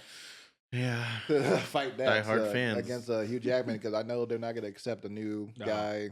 I'm not. Well, I feel like if it can work for Batman, it can work for Wolverine. And then like there's only been one live action Wolverine. Like Hugh Jackman's been the only guy, so I get why that'd be a tough hurdle. Yeah, to get over. But yeah, we gotta move on and have a new dude. It's the fucking huge Jackman. Henry Cavill. Oh god. That after his big successful in the grave hit. If that did make hella money, maybe they could like consider casting him. Maybe. But his little cameo Deadpool Wolverine made no noise in my theater. That was hilarious. They made a big old yell for Gambit, but not for Henry Cavill. Petition to keep Channing Tatum as Gambit. Yes. We need to have him return. But but yeah, I'm interested to see who they get for this cast, because it's gonna feel like that's gonna be like their Avengers for like the next like 15 or so years, whatever. How long? Well, if whoever they get, one, they're gonna be locked in. Yes, they ain't going nowhere. Yeah. So then you have a nice little safety blanket there. Mm-hmm. Because you gotta have some things. You see, things got to be safe. Because if things ain't safe, then motherfuckers is falling somewhere. I don't know where they're falling, but they're falling out of something. Fellas, I have a question for you. Is it communist to have a safe film set? After a fall, sorry, that is crazy. Thank you. After a fall from grace, good pun intended. Following domestic abuse allegations, Jonathan Majors looks to be set to make his return to acting. Or the hospital. Hopefully, he's able to see it to the end. The Daily Wire, a right-wing media company founded by Ben Shapiro and Jeremy Boring, right? Okay, yeah, hold up. It's like you're really gonna like give money to a guy named Jeremy Boring? Damn, that's crazy. That's really his name. Boring in his last name, like that's his literal last name. Yeah, that's spelled wild. differently, but it's like he's pronounced Boring. Yeah, it's crazy. But yeah, that's besides that. Like, oh, wow. So those two has prided themselves on creating work for canceled actors and filmmakers in Hollywood with celebrities such as Gina Carano. Oof. Damn, she black now? Gina Carano Taylor. Sorry. Gina Carano and Rob Schneider under their belt. Recently, they announced that Jonathan Majors will star in an action film directed by Kyle Rankin in what is supposedly a sequel to Run and Hide Fight. Rankin's last film that got attention for depicting a school shooting situation into a Die Hard style movie. Issues during filming escalated when Majors and co-star J.C. Kilcoyne fell roughly. If you feel good about it, I feel good about it. Well, they won't feel good about it. Fell roughly 6 feet through a glass window during a stunt, reportedly caused by improperly secured tempered glass.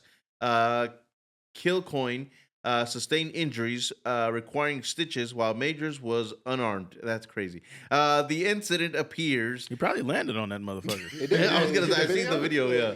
Can you look at the video, Jeff? It's so I'm sorry, Jonathan, but it's you're good, it's so comical how they fucking fall out of the window. Yeah, it's slow mo. Yeah, like motherfuckers just like stumble back.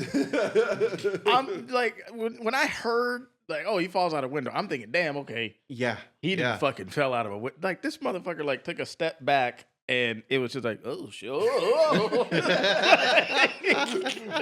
And the incident appears to be a part of a larger pattern of safety concerns. Crew members have allegedly a chaotic set environment, citing falling props, lack of proper safety protocols, and even filming in locations with black mold and potential asbestos risks. Allegedly. Allegedly. These issues ultimately led to a strike by the International Allegiance of Theatrical Stage Employees, otherwise known as the IATSE, with many crew members walking off the production over working conditions. Despite the backlash, producers have reportedly refused to negotiate with the union they called communists and continued filming with replacement workers. We do not do deals with communists. That's what they said. As filmmakers ourselves, do we think they're stupid, or are they just stupid? And by stupid, I mean the Daily Wire people. Yes. And I have the video too. Yeah, let's take Yeah, take a look at that. Let's take two video. Let's take So it people can see. There you so go. they can get more context of what's happening. And I what we're talking believe about. I can fall. Oh, shit. I believe I can fall hard. Yeah, There he is. Like, look at this shit. There he that's is. the Look man. at him. Look at him out of focus. There you go. All right. Now in focus. This nigga should be reshooting scenes for Avengers right now. He could have been in Doomsday. Yeah. Oh shit! Oh shit! That's insane. Oh, there's no rush over And like you where it can hear, happens you either. can hear like I think it's like one of the camera people or something say like, "Is he dead?" Like no, you mean like dead ass? Like you can hear something. Really? Yeah. Can we play it again?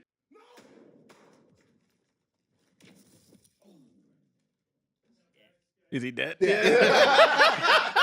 Crazy thing to say. Oh shit! But it's like there's no even like concern when he says it. Is he dead? Yeah. It's like, is he dead? Did Like, we this- succeed? Like this is expected. as soon no, hold on. As soon as he said that, that's when people start walking Yeah, like, yeah. oh shoot, how are we gonna finish this movie? I'm like, did no one know that he wasn't supposed to fall through the window? That's what I'm saying. Like, did Yeah. nobody see the script? Did nobody like? It seemed like he wasn't. They weren't supposed to fall through the window. It just seemed like maybe like fell. Like he got into it. Like And, yeah, it fell on him, and then like it just like the window like collapsed. Like I don't know. I've seen some people being like, "Oh, it's only 6 feet. You guys are pussies. You think you can get injured from 6 feet?" I was like, "Hey man, 6 feet is hey man, crazy. hey man, Christopher Reeve fell from his horse at 4 feet, and that made him Paralyzed. disabled. Yes. So he got trampled though by the horse. Didn't no, he just fell on his neck Oh, from the yeah. horse. Yeah. So That's crazy. it's just only like 4 feet. And also, they're falling on glass. Yeah. Yeah. Well, and then I'm sure they didn't have like a mat or a pad set up out there because they No, weren't like- expecting motherfuckers to go through the window. And you hear Jonathan Majors be like, "Did we get it?" Yeah. Like, so we're not doing that again. Oh, he says that. He says it. Did we get it? Like with the I should say the subtext of I'm not doing that again. Yeah, Yeah. It's like, well, you better use it because I'm not doing that again. Yeah. It's like, yeah, that's crazy. it's insane. I feel bad for the guy behind him though. Yeah, 'cause- yeah. I do feel bad. Jonathan Majors is a He's a big big- guy. yeah, he's not small. Yeah. He's not small. And then fucking 6 feet. And Yeah. I can see why he was unharmed. He fucking smashed Yeah. him. And then that guy got like stitches and shit, and yeah, and then like. But we're gonna need you to come back the next day. pal. But We're gonna need If to you come don't, back you're the a next day. communist. Yeah. no, it's just like this is like hilarious because the Daily Wire did like, of course, like Jonathan said, they're like right winged like Yeah. media company. They make TV shows, movies, and Yeah. they like obviously they're more famous for like YouTube videos. They're talking politics and everything, and which is fine, whatever. But then like, but like they want to be treated like a legitimate like studio. Mm-hmm. They want to be like the alternative to like Hollywood to like because I guess Hollywood's too woke for them, so they want to make more movies like we used to get.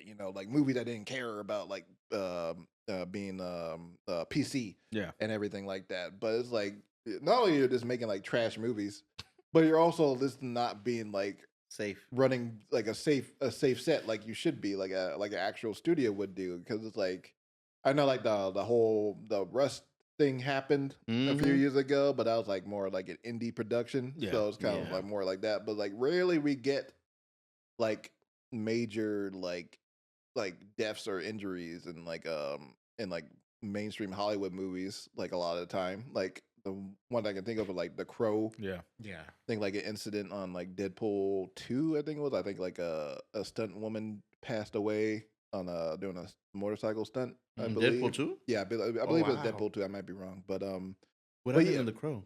the lead Brandon Lee was shot by basically the same thing as prop Rust. gun, Yeah, yeah. basically a prop gun. But yeah, there wow. was like something lodged into the prop gun, and like he got shot, and he passed away later in the hospital. Like really sad situation. The Crow, is that the one where he comes yeah, back from the Yeah, dead? he wears and like all that? goth makeup and everything. Yeah. Wow. Mhm. Bruce Yeah. Lee's son, just in Yeah. case anybody didn't. Bruce Lee's son, yeah, Brandon Lee. And Wow. then, well, you know, and of course we have like the most famous one, which was like the Sarah Jones incident with the train, Oh, that Midnight Rider Yeah. thing called? Yeah. That was also where they were filming on active train tracks. that was like they weren't supposed to do that, right? Yeah. Yeah, that was like completely out of hand. And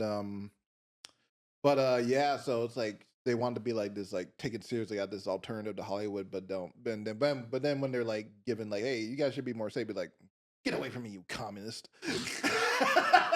We don't negotiate with you. We'll run our shit how we want to. It's like you guys are dumb as fuck and nasty. Damn, people. that's so. I'm sorry, but I just googled the Sarah Jones thing. yeah. That happened on the first day of filming. Yes. Wow. That's insane. Yep. The producer and director did not care. They're like, oh, we'll get this shot. These should be abandoned. And then Yeah, that's Yeah, everyone is everybody- like running to get away from this train. Did people go to prison for that? Because I think they definitely so. should have. somebody pleaded guilty to involuntary manslaughter and criminal trespass, serving jail time. Yeah. Wow. Yeah. Definitely someone should have served to do jail time for that. Yeah, because she was killed, but there was a bunch of other people that got injured from that too.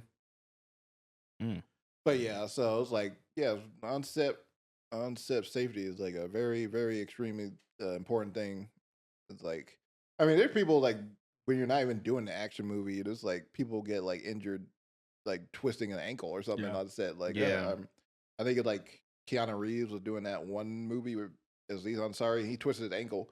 So it's like it's crazy to think like Keanu Reeves The doing one all where of he's that. an angel? Yeah. So it's crazy to think like Keanu Reeves does all these action movies. This is the one movie he gets injured where it's just like Yeah. in a That's comedy. crazy. Well, and, like Tom Cruise, like broke his ankle or something. Yeah, when he yeah. jumped from the. Yeah, he Mhm. broke his foot. Yeah. Broke his foot. Yeah, the one time he got injured throughout all these movies is crazy. to Wait, think what about. movie? It was Mission Mission Impossible. Impossible. Mission Oh, He's, oh, jump- oh. he's jumping from one building to another. Yeah. Mhm. Okay. I thought it was a different, like a movie. Like, Nah. what was the one that? Oh, Digger.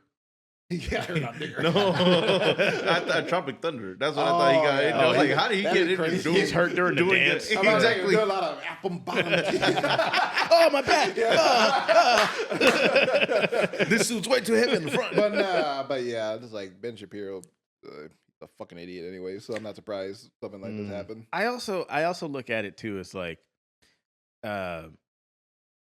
is Jonathan Majors fall off this bad to where like he has to go do that? You know what I mean? No, yeah, Like, there's it's really gotta- disappointing seeing that he was like part of this. Not only because they're like right wing, like people that probably don't actually like him. Yeah, Like they're just using they're him. just using him as like, oh, see, fuck Disney, like Yeah, that kind of thing. But yeah. like, there's you We know can what I mean? do it. Mhm. There's got to be like some independent out there that'd be like, man, hey, we'll give you a second chance. yeah, I mean, Tyler Perry. No, God, no. don't do that. I refuse to believe that somebody like with his talent yes, has to go to the Daily Wire. no, yeah, that's crazy because Gina Carano and like Rob Schneider, like sure, Yeah. Yes. Yeah. You know what I mean? Yeah. Like, but like Jonathan Majors, like there's- Oscar level actor, Yeah. so it's like there's got to insane. be somebody out there that's like, hey, man, like, we're gonna get you a fucking team together. We're gonna rebuild your shit. We're gonna fucking, you know what I mean? You're gonna go do some community, whatever the fuck the case may be, and then we're gonna put out this banger of a movie. Yeah. We're gonna get you coming back. Yeah, like maybe he's just not looking. Like Jonathan, if you're cheap, I'll fucking. Yeah, you know, it is crazy that his career was essentially just like ended or upended, I guess, like from that. And he was found half innocent, half guilty as well. Yeah. for just negligence. But you have other celebrities like Brad Pitt who actively like beat the fuck out of their or were abusive towards their Allegedly. allegedly. But Like like I get sued now. by Brad Pitt. Sorry, allegedly. But yeah. No, yeah, there's like tons of celebrities that have done worse things for sure compared to Jonathan Majors. Yeah. Not to say that what he did was right. No, but, like, not at it's all. like, you know, there's a lot of people that did worse in Hollywood, and they're still working. actively in mainstream films. To answer the question, no, they are stupid. Yeah, they are dumb. Yeah. I mean, you know, safety in itself, or on-set safety is in itself isn't like a political thing or anything. It's a human thing. You know, everybody deserves to work somewhere where they can feel safe, where, you know, they don't have to worry about, am I gonna make it home today, or, you know, or whatever. And yeah, it's just crazy because, like, you know, it in the film industry, right? It's almost always surrounding, like, we got to take care of the talent, right? We got to take care of the talent. We bring them the water. We bring them the coffee. We, you know, is there anything you need? You know, we're always taking care of them. But for your talent to have fallen out of a window and then you not caring, you're like, oh, yeah. Yeah. Accidents happen, whatever. Like, no, the accidents can be prevented. You commie, you know? fuck. It's like, that's crazy. And, like, yeah, because, like, you know, it would be one thing. You're like, oh, yeah, we'll get right to it. But, like, you don't... don't bring that Hollywood stuff over here. Like, what? Like, Don't bring that Hollywood common stuff. decency. Like, you know what I mean? Like, you know, like, how about you come to these sets and, like, you know, you experience some of this stuff. Exactly, You're just like, you know, because the executives, they hardly ever have to step on set or anything and don't have to go through it. So, you know. I was recently on a set. And they got the money. I was recently on a set a couple weekends ago with a famous director. Yeah. And I was standing next to him, next to the director monitors. Yeah. And he turned to me and grabbed me by the throat. Oh, snap. And said, "Don't fucking speak unless you're spoken to." Wow. He kind of towers over me a little bit. It was very scary. And this is the first time that I'm sharing this story. And I don't want to throw out names. Alec is cutting this entire part. I'm staying in character. I don't want to name any names, but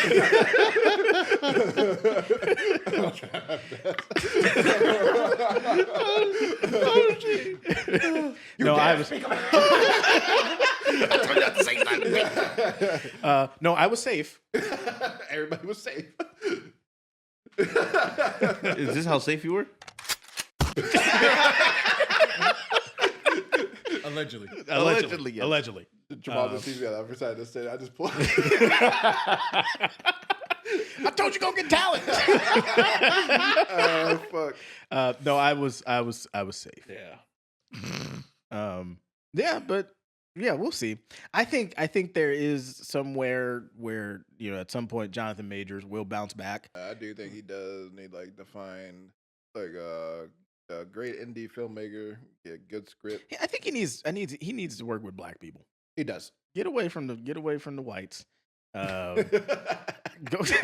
find some black filmmakers that'll put you in a good light, and that you can kind of start to build some momentum and get back going. So working. Boots Riley.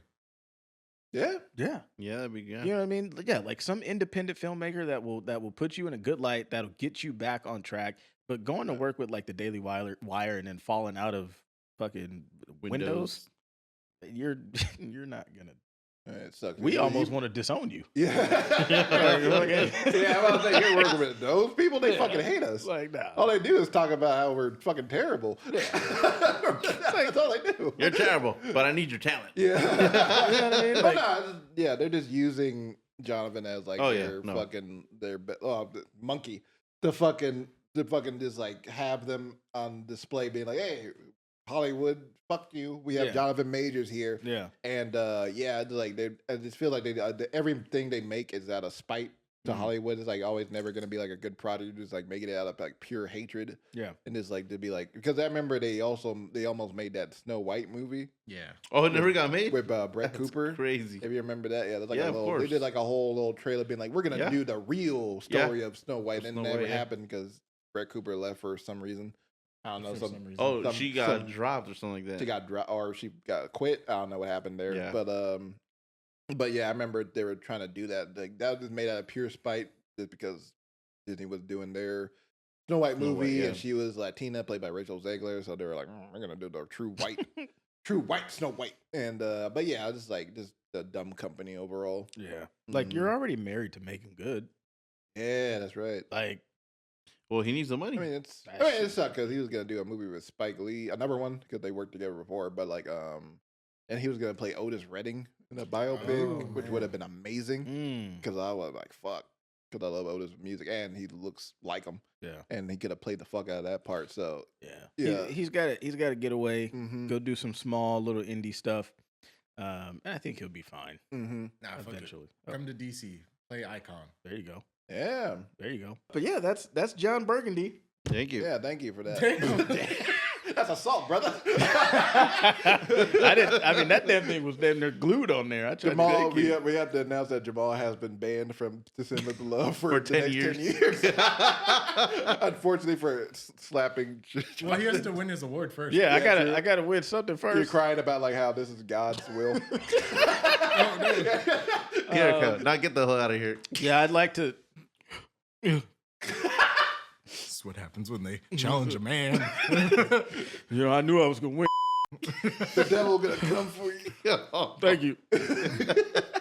Be your best self. That's really the entire speech. That was crazy. Yeah. Let's move on to the our CinemaCon overview because next week, well, starting tomorrow, I believe, CinemaCon starts tomorrow. Yes. In Vegas. For those who don't know, CinemaCon is basically a what do you call it? Like not a convention, but like I mean, I know it's Expo? con in the name, but like expo. I can wait. Yeah. It's essentially like an expo showcasing showcase. or involving all of the North American theater owners or association. Ah. Yeah, exactly. So it's like you know, of course you get your major theaters in America, then like then you get like the more smaller mom and pop ones. And basically they're just trying to convince people to be like, hey, go and I'll go out on these movies that we have coming out this year. Cause because sometimes the mom and pop theaters probably don't want to show Avengers. Maybe they want to like show like their smaller movies. We don't like that shit. But also like because that's true because I saw this like theater out there like looking for Fandango. There's just like this theater that is like in like near like Pinole or some shit like kind of like far away like further than Pinole. It's like all they did show like old movies. They just like replay like they were like showing like Basic Instinct and like Oh wow. and like a movie I think it was like Deep Impact. Yeah. And stuff like that. I was kind of like, wow, this is all they show. Like, this old movie. So maybe they can convince them to be like, okay, we'll play Avengers when it comes out. Like, I know that's a big movie anyway. That not like it needs it really, but, you know, just like to get good faith. But also, for you guys who may not know CinemaCon, it is all the theater owners get presentations given to them by all of the studios, essentially. Yeah. Most of the time, it's all the studios. Yeah, so we're going to go into, that's what we're going to dive into. All these major studios from Hollywood, even like smaller studios here. So we're just going to dive into like what they're most likely going to talk about or potentially talk about during their upcoming presentations during the week. And starting off with Warner Bros. I mean, we talked about some of these movies already, but like, I mean, they have Dune Part 3, Mortal Kombat 2, Supergirl, Clayface, Evil Dead Burned, End of O Street, Godzilla X Kong Supernova, The Cat in the Hat, and Digger. So I guess we could talk about like what exactly think like it's probably going to be like their best film out of all these, Probably and like Dune. Probably Dune, and then like what you're most excited for out of all those listed here. Because this is usually where we get a lot of trailers. Yeah, or, we usually get like special insights. looks. Yeah. Maybe they'll drop a trailer for like one of these, maybe the day of, and sometimes they even show like full movies. Yep. Really? Like I remember they showed like when the Flash was coming out, they showed the entirety of the Flash. Yeah. There and then Top Gun Maverick, 2. Remember that was coming out. Why would they show the entire Flash there? I believe they they just do wanted to, like, two hype- screenings Yeah. throughout the expo. Yeah, For each studio or just No, like just certain ones. Certain ones that like that Usually, they it's wanna... usually it's either like Paramount or Warner Brothers. I've noticed. Yeah. yeah, I definitely think we'll get a trailer for Dune. has to be. If not, then I think we'll get one for the World Cup later on this year. But I think Dune is probably the one where it's like if we're gonna attach our horse to a race. If I'm Warner Brothers, I'm attaching to that one. Yeah. Yeah. I think they're gonna I feel like they're gonna do a lot for Digger Yeah. too, because that's the Tom Cruise movie, as directed by Alejandro Gonzalez Iñárritu, as a major filmmaker from Mexico, and he did movies like Birdman, Oh my. the Revenant, and so major. I think those movies came out back to back, and he won Best Director for both of those. So Birdman, I think, was 2013, and 2013. Revenant was 2015. okay, yeah, so okay, One spacing. one year. space in there, but yeah, he's one of the few directors that won it close by to each other. Nice. Okay, so Yeah. looking at Digger, Yeah, the cast. it looks like they got Jesse Plemons, Sandra Hüller, John Goodman is in it. Mm-hmm. Nice. Yeah, they got a lot of good actors in it, and it's supposed to be a satire. Oh, and 2014 for Birdman. So it was, 2014. back-to-back years. Okay, Wow. and then but yeah, supposed to be the satire, and Tom Cruise is I'm heard is going all in for it. He's wearing old man makeup, got a Texas Southern accent and everything. He's got crazy hair and shit like that. So he's so I feel like this could be his big Oscar moment. Is he doing all his own stunts though? Probably. Shit, it's him. It's Tom Digging- Cruise. digging all them his digging. holes. He's gonna do all his own digging. I mean, you see him in the trailer. He's playing around with his shovel and on the edge of a cliff. It looks like so. Kooky. It looks like he's gonna play a kooky character. So I think they're gonna make this their one battle type of play in a way in terms of award nominations and stuff like that. So Now, will he get a nomination for best cinematography? Because you know how he's out there going on sets and just grabbing the camera. Here, let me Tom show you Cruise how to do it." himself. Yeah, you haven't seen. You haven't heard of those Oh yeah, I heard he was on on Star Wars and shit, Yeah. manning the camera. By Yeah. now. I'm but kidding. I mean, Did he the just walk up to the set? Yeah. yeah, but from what I've heard, he was Parked in his his plane. he was in a helicopter, and then they were filming a take, That's such a Tom and then Cruise. yeah, thing. and then they're oh shit, a helicopter's coming in a take. Who the fuck is that? Then it's Tom Cruise. It's oh shit, Tom Cruise. Yes. Then he's saying hi to everybody and being you're filming this lightsaber scene. It's can I actually take the camera and do a shot real quick? And they're yeah, sure, Tom Cruise, shot. Tom, we gotta try to make the day. I mean, But it is Tom Cruise. Tom Cruise gonna say no, no, Tom Cruise, we're busy, but the unions would. the unions would, yeah. Yeah, then they didn't give a fuck. But yeah, that's the whole story behind that. But yeah, Yeah, I feel like exactly. this is gonna be their big awards play for sure. Outside of Dune 3. Yeah. But yeah, I feel like that's gonna be their one battle type of movie. Mm. And then the next studio, then Supergirl and Clayface. I feel like we're probably gonna get a look at Clayface. We're there's probably something gonna from at least get Clayface. a scene, you know how they sometimes they did it for Supergirl. Superman, they just showed one scene or something. Yeah, like they that. probably have a scene for Supergirl to drop, and then Clayface. I don't know if they'll have a trailer for it, but maybe they'll show a trailer there. But I don't know if it's gonna be released online. Maybe they'll show stills. Stills, yeah, for sure, and because that's gonna be coming up. You For just even for the a playing prediction field on for you. this, Yeah. I don't think What? we're gonna get You another just Doom even the trailer. playing field for you. Shut the fuck up, John. I'm trying to hear John. Oh shit, my bad.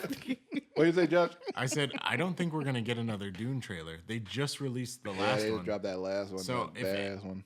if anything, I think they might show a little sneak peek for the audience there, but I don't think the Like wider the audience. first 5 They minutes, drop at maybe? least 3 trailers per movie. Now these bitch asses at Warner Brothers need to Uh-oh. drop tickets properly before they drop the yeah, trailer. that Oh, you were very upset about that. Can You give should have context? seen them. Because, yeah, I'll get context real quick. So last week, this on a random Wednesday, Monday. they decided, hey, we're gonna drop these Dune Part 3 tickets in IMAX, 70mm IMAX, and you have 30 minutes to buy them. So buy. And they just dropped them randomly, and then and Josh was not able to obtain them. Yeah, they announced it at 9 a.m. or 8:30. People are working. Yep. And, I'm at work, and then I look online and I see, oh yeah, all sold out. Yeah. Well, I think that's more sad. Yeah. Oh Wah, shit! wah, But I was I like- thought he wanted to shoot the execs for that. Okay, no, whoa. whoa. Okay. What I'm saying. Zaslav. What I'm saying is, why would you be stalking social media on a page on a Monday morning at 9 a.m. when they could have Some easily fucking just said, freak is gonna exactly, they could have easily just said, hey, tickets are available this Friday. Because what people were saying was that the tickets opened up 15 minutes before they even said that they were gonna go on sale. So they were already sold out by the time that was listed. Yeah. Yeah, so You gotta be on your shit. Gotta be on your toes. You gotta be really good. You gotta be real Dune. Gotta be on your fans. toes. You gotta be on Reddit. Reddit probably knew that shit was coming. They out did. early. Reddit's in the future. They're real, the mongrels of the internet. I love them. yep. Next studio, Universal Pictures / Focus Features. Focus Features, like they're more art housey, like more focused on like No pun intended. films. They're Yeah, more focused films. focus on films. More that's their like indie subsidiary. But so yeah, of course we got the Odyssey, Disclosure Day, Minions and Monsters, an anime movie. Let's go. So Anime movie called Forgotten Island, Werewolf, Violent Night 2, the Coco Melon movie, Oh man. and Shrek 5. Ooh. Shrek 5 would be a nice little what's in it. Because we haven't heard anything from Shrek That little trailer that they in a dropped. long time. Yeah.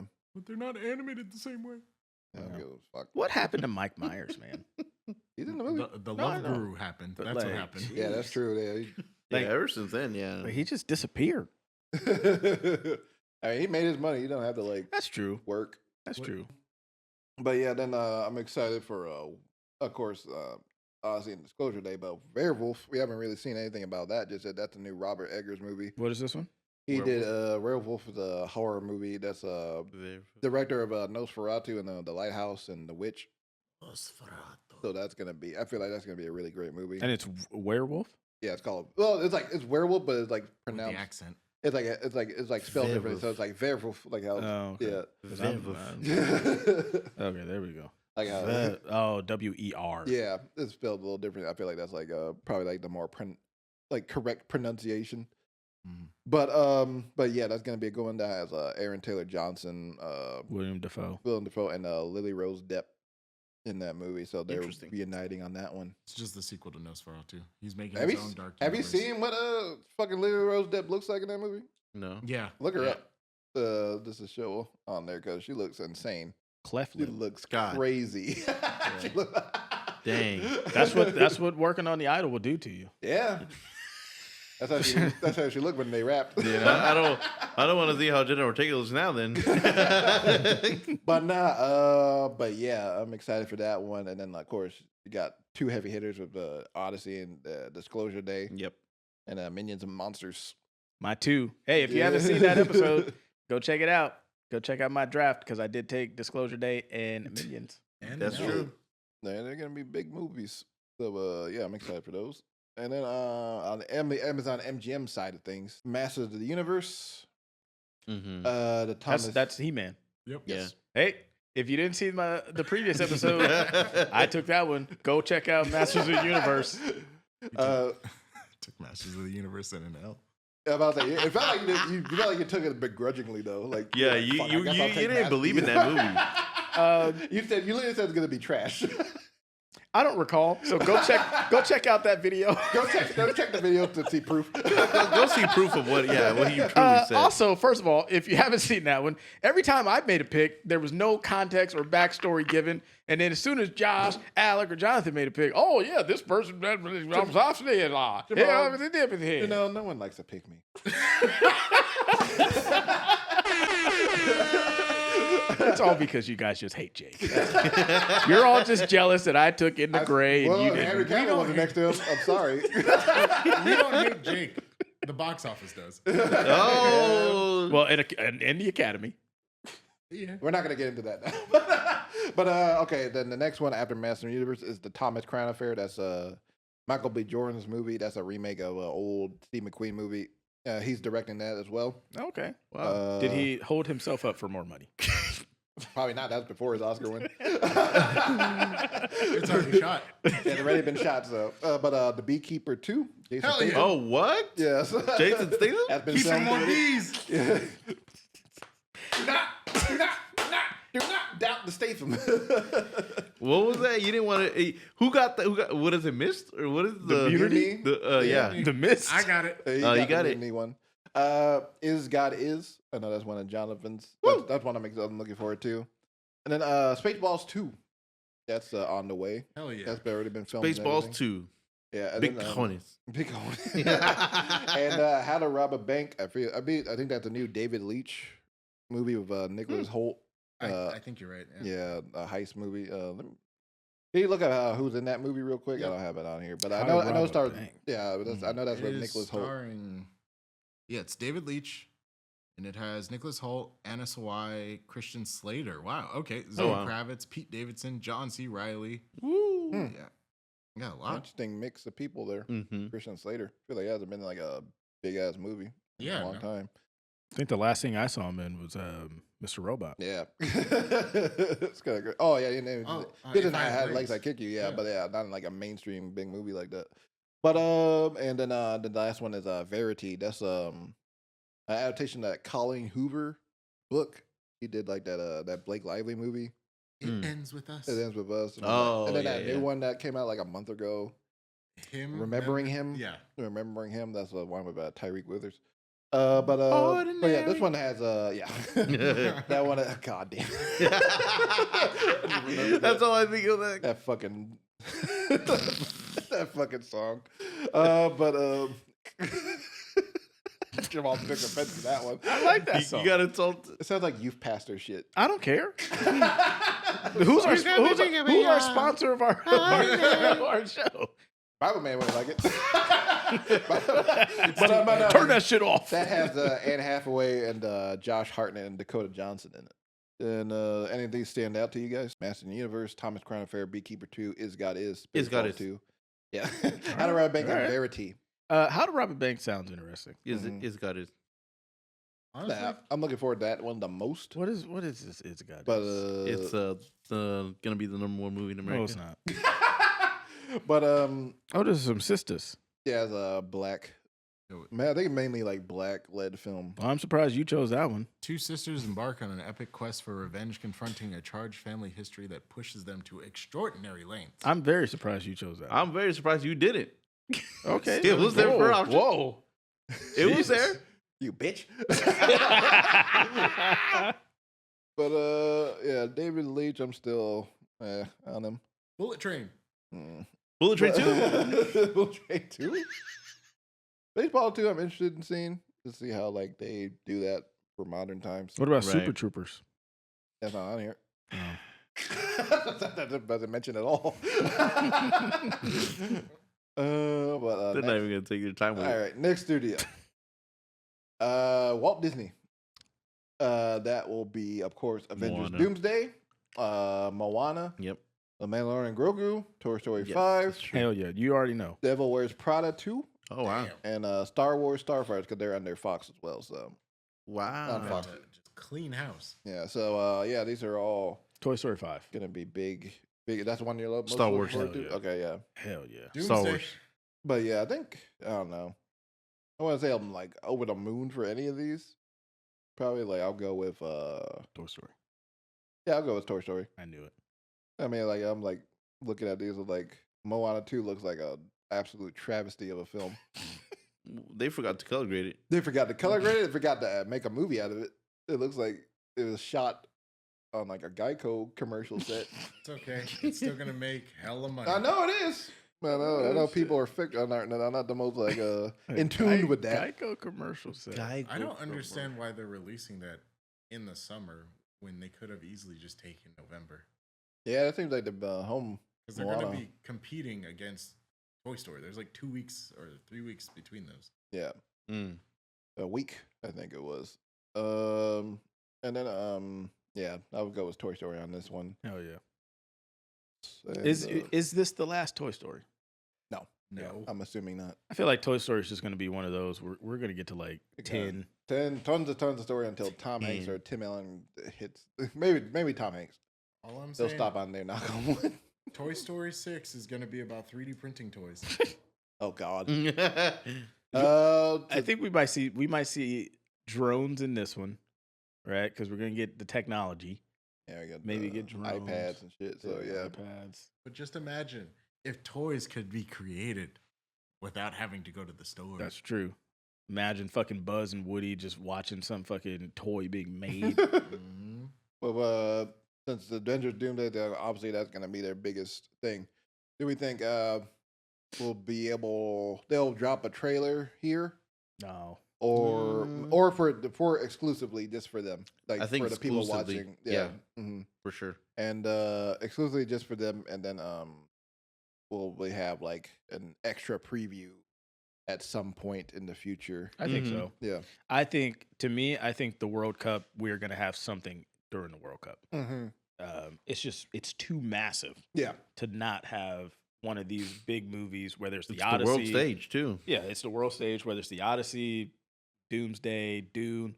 One of the big ones, Spider-Man, like one of the big ones is going to have something there.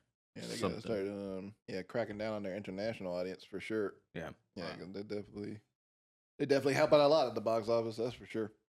I just know that for Doomsday, my gut is telling me that they are going to release a small teaser for Doomsday, and they're also going to start selling the tickets. Because if gonna be the a Odyssey trend. could sell a ticket a year in advance, just imagine if they're like, time's running out already. That's their marketing, is the clock ticking You down. got 5 minutes, motherfuckers. When the clock strikes midnight, buy your tickets. Now, see, I would not be against that if you get something else. You know what I mean? Like you're already going to buy, in the Odyssey's case, a year out.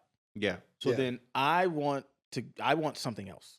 You know what I mean? Like Give me give me something special. yes, make it like, if you're going to do this, then you got to make it feel even more like you missed out. Mm-hmm. You're fucked. Yeah. But if we do this a second time around, maybe you don't get, maybe it's tiers, right? That first tier, you get like some super limited edition something. Okay, you missed out. Second tier brings you something. I think if they're going to do that, then sweeten the pot. But yeah, I think they will do that, where it will be like they're going to drop some trailer or teaser or something, and then it's like, go buy your tickets right now. Like it's going to be a QR code or something to scan. See, now this whole thing where it's like dropping tickets like damn near a year, months in advance, could also worries me, because it could lead to that bouginess. Yeah. That Timothy was talking about with ballet and opera. Yeah. You know, it's like kind of like it's more for the elite people, Yeah. just like scoping out these tickets and everything, and just like, yeah, you're like, oh, you're not invited. You're basically like giving people. Well, FOMO could help, but like it's like this is exclusively like these IMAX tickets are just for these people and everything and like stuff. Yeah, it's a double-edged sword for sure. So it's like it could lead to that bouginess, making theaters more like an elite thing than like movie theaters. Yeah, And it seems like they're trying to treat it like it's like a concert sporting event type thing. Mm-hmm. Which, I mean, you know, I guess that's fine. Like maybe if it's like, hey, November, where you have a chance to buy your tickets. Mm-hmm. But like doing it in like June, July, or a year out, yeah, it does kind of feel like more like the elite of the elite. Yeah. And then also like you're gonna have to worry about scalpers. People have time on their hands to like Yeah. monitor their phone and wait for a ticket to like pop. There's some guy, 40, 50-year-old in his mom's basement with like 15, screens. Okay, Yeah, exactly. Yeah, my bots aren't working. yeah, And- that leads to scalpers. Yeah, And that happens because I'm a big shoe guy, and shoes, no, like legit, like this translate, like bots Yeah. now. No, it's true. There's like, you can't buy shoes like on the Nike app because bots will just eat that shit up. And then what happens is people buy the shoes with the bots, and then they resell them for like crazy prices. And that's what's going to happen with the movies. Like, motherfuckers are going to start buying bots to buy these tickets. They're going to resell them. Somebody just sold I think it was Dune or not Dune. It was Dune. For like $999 or something like that. Yep. insane. You know what I mean? So that's what's going to happen. And what's crazy too is I think the flip side of this is like with a concert, you can only see that version of the concert that night. But with a movie, you just go another time. So I feel like if people keep scalping on the first weekend, it's going to be the second weekend that gets Exactly. that becomes more of a thing. People are going to stop caring about, well, I'm not going to see it like when it comes out. I'll just see it when I get to see it. Yeah, Or I'll wait for it to stream because I don't have to worry about this. Now, unless, and I doubt they would do this, but where it's like, there's going to be a limited IMAX run. If you don't see it within, this time frame, that's it. You're done. Oh, yeah. It You're also cooked. doesn't help. There's only so many IMAX theaters in the world Mhm, too. mhm. So it's like not everybody has one in their no one their in, area. like, in Texas Yeah, gonna have like in the middle of nowhere gonna have like an IMAX theater within 10 fucking minutes. Nebraska. Of their home. Like, Yeah, exactly. And this is what Ted Sarandos is saying. There's no theaters nearby him. That's this is why Netflix is superior. If you were saying like IMAX, yeah, sure. But like, yeah, for a regular movie theater, like, no, like, I'm just- no, yeah. But yeah, very interesting to see. Yeah, and I mean, this shit is working because we saw it with Dune, not Dune, the Odyssey, Odyssey. and then Dune did it, and I do Mhm. think Josh is right. I think Doomsday is going to do it, and I think once now it's like that, it's becoming a trend, Yeah, and then now it's going to be like, all right, hey, next year, buy your tickets for this. And it's gonna Exactly, come out yeah. in 2027 or 2028 or some shit. Like I wouldn't necessarily hate if at the end of Doomsday they show like if you're in the credits, like it's buy your tickets for or reserve your tickets for what is it, Secret Wars that's coming out next. Yes. But at the same time, yeah, I don't like the idea of buying your tickets a year in advance. Yeah. But that's that. Hey, it's working. no, yeah, it definitely is working. That's Yeah, what- people that's where are it seems flocking like. for it. That's where it seems like we're gonna go. Yeah, for these major movies anyway. Mhm. Next studio, Paramount Pictures. Mm. Yeah, so yeah, there's gonna be an elephant in the room, I'm sure, with the whole Warner Brothers Paramount thing. Yeah. Mhm. Think about it, and I wonder how they're gonna address that. We're gonna be like so buddy and shit. Yeah, Your films are my films. Look too. at us. Look at our slate. We're yeah, so friends cool. now. Yeah, A Paramount film. yeah, Digger, huh? Digger. But Hey, Digger, get over here. yeah. I own you now. Yeah. Digger, I barely know her. But Paramount, they have Sonic 4.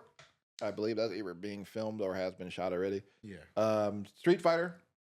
All right. Angry Birds, the movie 3. Scary movie. This horror movie called Passenger that's been like making some rounds online. Children of Blood and Bone and Jackass Best in Last. That's what the official title of it. I'm gonna talk about Children of Blood and Bone real quick. I'm looking forward to that one the most. I feel like that's coming out early next year. But that's like an epic, based on a book, a really good book that I read last year, fantasy novel, and this is gonna be huge. It's directed by I feel like it's gonna be huge. Directed by Gina Prince Bythewood. She did Love and Basketball and The Woman King. Very good movies.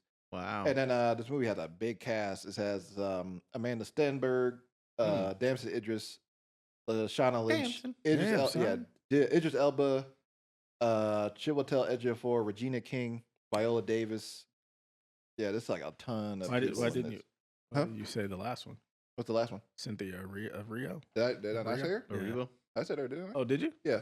I don't care for her. Oh, okay. This is the type of movie Jonathan Majors should have got on. Yeah, this is like, I feel like, no, yeah, it's true. But yeah, this is an all-star black cast. I mean, they got every nigga in the fucking sun in this one. Boy. But yeah, coming out January next year, I feel like this is gonna be like, it's very. Bro, hold on. Yeah, this motherfucker could get like some little small part in it. A cameo? Somewhere. Put a mask on this motherfucker or something like.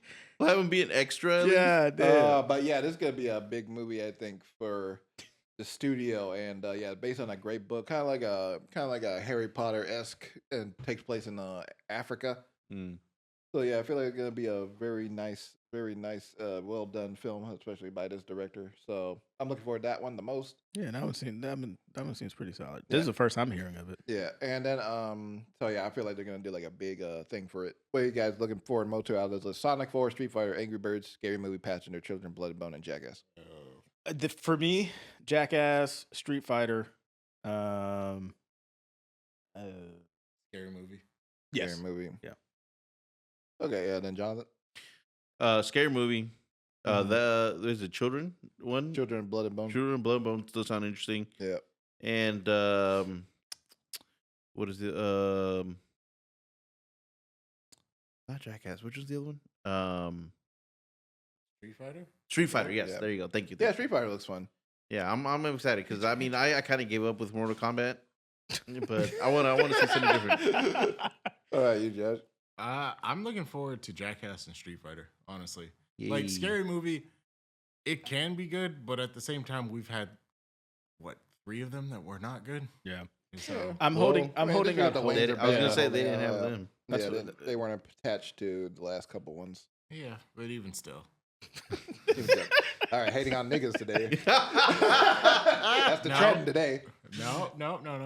I chose.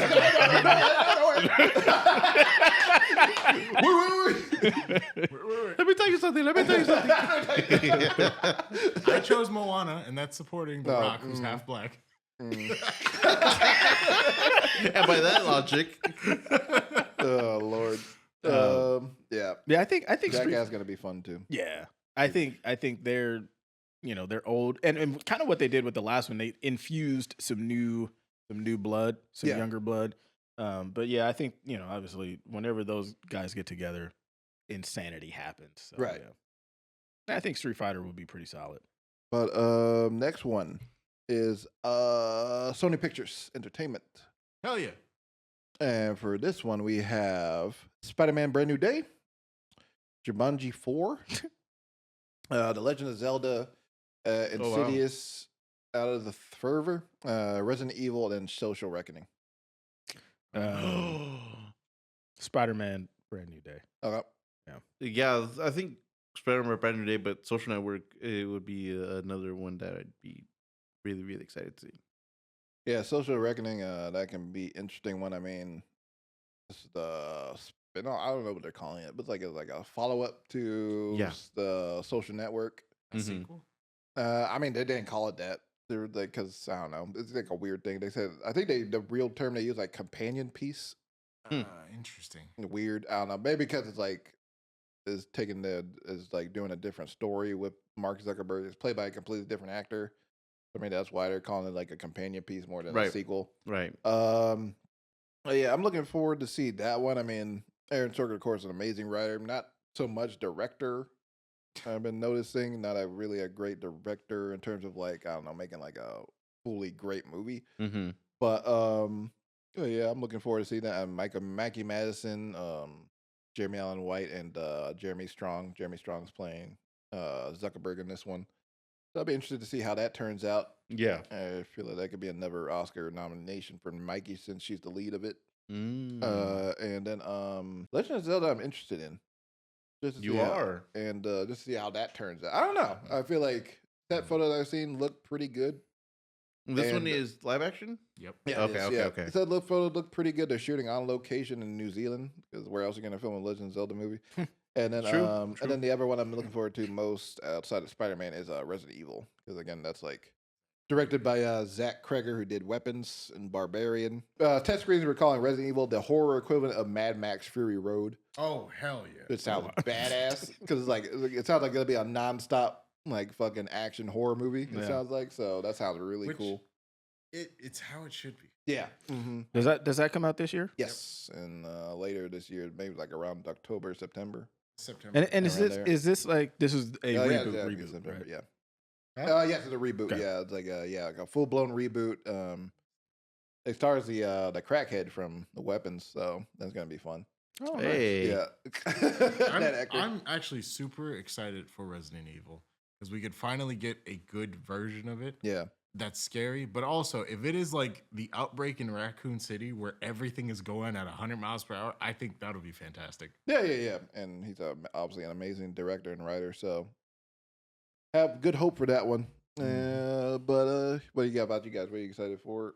Oh wait, I asked you guys already. But Yeah. Josh, what are you excited for? I'm gonna say Resident Evil and Yeah. Spider-Man. Like Spider-Man. Spider-Man, it's always gonna be up there for me, but Yeah, Resident Evil, I'm very excited for. nice. And then the last couple ones, I mean, there's like Neon, G Kids, Angel Studios, and Studio Canal. But like mainly wanted to focus on. I believe they're doing a special presentation for Godzilla Minus Zero. Yep. So yeah, obviously the last one was a major hit, so they're doing a big one for this one.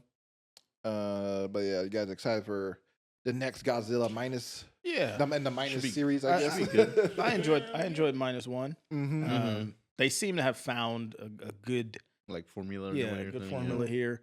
And Godzilla is just it's hard to to kind of mess that up. Like even the ones like the not minus ones were pretty solid. Yeah, exactly. Yeah. Mm-hmm. Godzilla's always good. You know, it's a classic Mhm. character that's kind of widely known, I would say. Yeah, it's the most yeah. movies in a franchise. Yeah, yeah, and it, like there's different like retellings of it and all that, and mhm. it's always like an interesting, you know, character to see in movies and all that. So Right, exactly. Yeah, I think I'm looking forward to it. they treat that one with respect. yes, Mhm. And so yeah, I like Godzilla, man. Yeah. And of course, the other movies, of course, Neon's gonna have a bunch of like an awards style movies and everything to present. And yeah, so that's all the movies, the major movies, I should say, that are being presented at CinemaCon. So nice, Very nice. hopefully we can be able to go next year.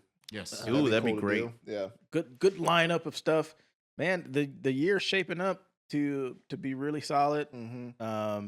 I think my prediction of 5 $1 billion movies is well on its way. Yeah. I think Mario is kicking it off. Michael is coming. Yeah, so I think I made a pretty good prediction on that. Okay. If you haven't seen that episode, I don't know what it is, but it's probably back in January or December. Go check that out. What we thought was going to happen for 2026. Mm-hmm. But now we're going to travel back in time Yes. to 1997. That was a good year. Yeah, 99. Yep. Oof. 97 was a good one. Oh. Well, fucking add on 2 years, 1999.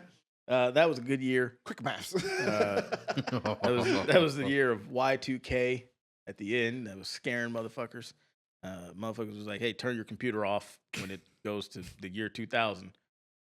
The fuck was going to happen? Well, they did a whole movie about what could happen. Yeah. Oh, is it that? Y2K. Yes. Yeah. Good times.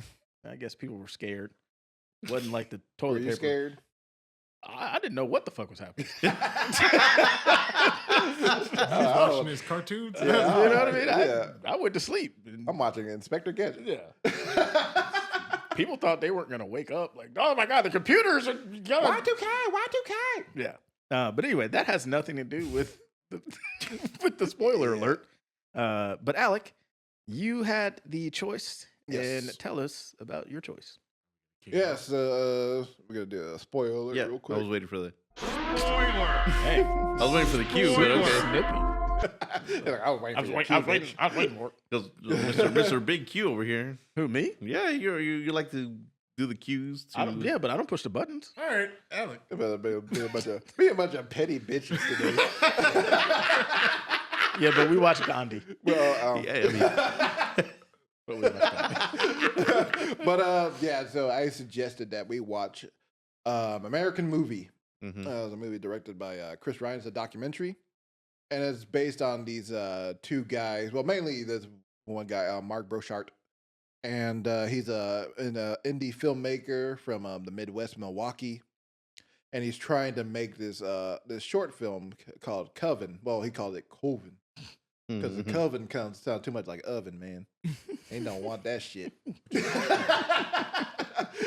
And so yeah, he's making this movie so he can eventually like use it as like a kind of like a springboard in order to make his feature film, which would be called Northwestern. And you throughout this whole movie, you see like the trials and tribulations of getting just this show. There's Mike Shank right there, bestie. And the composer for this Yeah, film. composer of the film, yes. And then, but yeah, he's just trying to like make this film, and he goes through the trials and tribulations of making an indie film, where it's kind of like he knows what he wants for the film. It is like he doesn't have like the proper team to get there. He's mainly a team of one, and yeah. And then there's like this like he's usually, of course, he's shooting on film at the '90s. So he can't really like look at his footage like. I'm sorry, I love that scene. This is crazy. He can't look at the footage in real time like we can. Like when we're filming, we have our monitors and everything. I mean, they have monitors, but like not. It was like that. You They're can't just expensive at the you time. can't just hit a button. Yeah, that's it. Yeah, Can't hit a button and go watch it. They literally couldn't see the footage until like the next day when it's Yeah, all that's- developed. And that's everything, insane. Which is like I can't imagine. That's so scary. That's scary. Did we get it? I don't Yeah, fucking I know. don't We'll fucking find out know. tomorrow. Yeah, in the morning. in the frame. Yeah, we'll find it in the morning before our shoot comes in. But yeah, this like him trying to make and then he has his own personal issues going on. He's got the financial issues. He's a alcohol addiction. And allegedly drinking a beer while doing that. And it's got a bunch of kids that he's got his whole thing with his ex-wife, ex-girlfriend, something like that. The mother of his children. And yeah, this is like a really great relatable story in a lot of aspects. I can't relate to everything, but like the whole filmmaking thing, like being a one-man band a lot of the time when I was younger, and like filming, going out with my friends to film like a little short and stuff like that, and then like all the issues that come along with it. It's very relatable, and just like a really funny, kind of like tender, kind of sad at points kind of film. And yeah, so I thought it'd be a good one to show you guys, because we just filmed unrehearsed and everything a couple weeks ago, and so I felt like we could like really, since we're like really coming off of filming that, we can like relate to like a lot of the things that happen in that film. So yeah, I wanted to get your guys' thoughts on it. So I watched it yesterday, and at first I was like, okay, what the fuck is this? Like Jesus loves you. Yeah, I was sitting there and I was kind of just like, all right, I'm gonna give it the old college try here. And then as we kind of started get into it, then yeah, I kind of started to see like, okay, like this, like he knows what he wants, and he just wants to make movies. And he seems super like passionate about it. He's a very abrasive, like in your face kind of guy. Yeah, like for some reason he's like yelling at they're watching like the Green Bay Packers. This is old football games. Yeah. And he's like, yeah, fuck you, workers. It's like, who are you yelling at? His mom is like sitting. Be one of you. Yeah, his mom is like sitting there, like, calm down. I think that's his dad, right? Yeah, his dad. Dad comes in. He's like, no, Gen X. not that kind of language. Yeah, you're not around here. And yeah, he's like, fuck you, you steel workers, or whoever the fuck he's talking to. Very Gen X attitude. Yeah, it's like But it was I enjoyed it, kind of seeing like his vision, and you could tell like he had this vision, and it was tough because it's like he's trying to make this movie, but he doesn't have the money, but he's putting everything that he's got into it. He's getting money from everybody. And then yeah, kind of seeing like the kitchen scene where he's trying to jam this fucking guy's head into the goddamn thing. Oh, I'm sorry, bud. Yeah. Your head was like, that's all. Yeah, like, goddamn, that's hot. Yeah. He's fucking just like, put your hand boom. It's like, oh yeah, that's actually kind of tough. Yeah. He looks at it. Oh, I see what the problem is. The guy's just like laid out in the back. Yeah, he's just fucking on the floor. Yeah. But it's just like seeing those little things where it's like, okay, like we know we're trying to get this guy's head to go through the door, and so they're trying to set it up and gimmick it and make sure that it works. And then he does it the first time, boom, doesn't fucking go. And then yeah, that's when he's like, oh, okay, I'm gonna punch it, boom. And he's like trying to take the shit off, and he's like, oh, well, it scored. Then you see them take a fucking like saw to the damn thing. But it's like I'm looking at that, I'm like, yeah, like that's kind of what you got to do. And then they get the shot, and then you kind of see it when it's played back, and you're like, well, shit, it actually looks pretty good. Yeah. And then you see like it's got the blood on him and everything, and I'm like, okay, yeah, like I see the vision.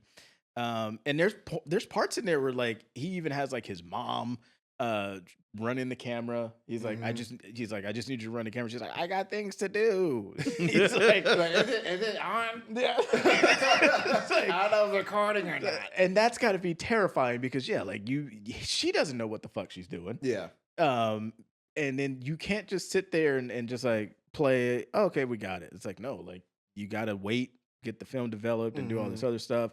And then I thought that was interesting too. Like when they were splicing it together and he's like, you have this is a movie, but then this is fucking gone and you don't have the movie. And it's like, what do you do? And so little things like that, where it's like, it kind of still translates to like the frustrations that we have where we're making something. It's like, damn, like if we had this shot or I messed that edit up. But like for him, it's like he's just doing it on film.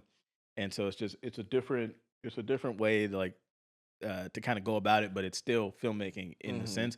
And then I think it was pretty cool that like, we see kind of everybody kind of lined up and to go see the premiere of Coven. And it's just like, damn, like, okay, like he packed a theater for this movie.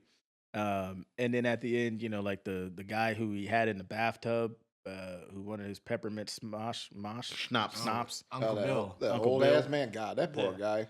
Yeah, he looked like He he was was struggling. on the verge of death in Yeah. every fucking scene he's in. Yeah. I mean, died not too sure. Yeah, I was gonna not too long say. after, but like, yeah, I was like, I felt bad. I was like, damn, I don't have dreams. Yeah. they're But gone. then he left him $50,000, Mhm. and it's just kind of like, okay, that's a nice little like he believes in it. I thought it was pretty funny where one of his, I think it was like a classmate or something. They're like, yeah, I thought he was gonna be a serial killer. That was his brother. Oh, okay. Yeah, he's like, oh, I thought he was gonna be a serial killer. And I was like, damn, that's kind of extreme. brotherly love right there, Right? Like, yeah, But then I was like, yeah, he kind of looks like it. I He can could see be. that. He could have chose it. Yeah, And then kind of seeing like, Mike Shank. Shank. Shank. He looks like an unassuming fellow, right? Yeah. The Mhm. polite way to put it. But then Simple guy. simple, you know what I Simple mean? Jack. But then when you hear him like, and he's playing the guitar, and you're like, oh shit, you know what I mean? Like this motherfucker, he actually could play the fucking guitar. Mm-hmm.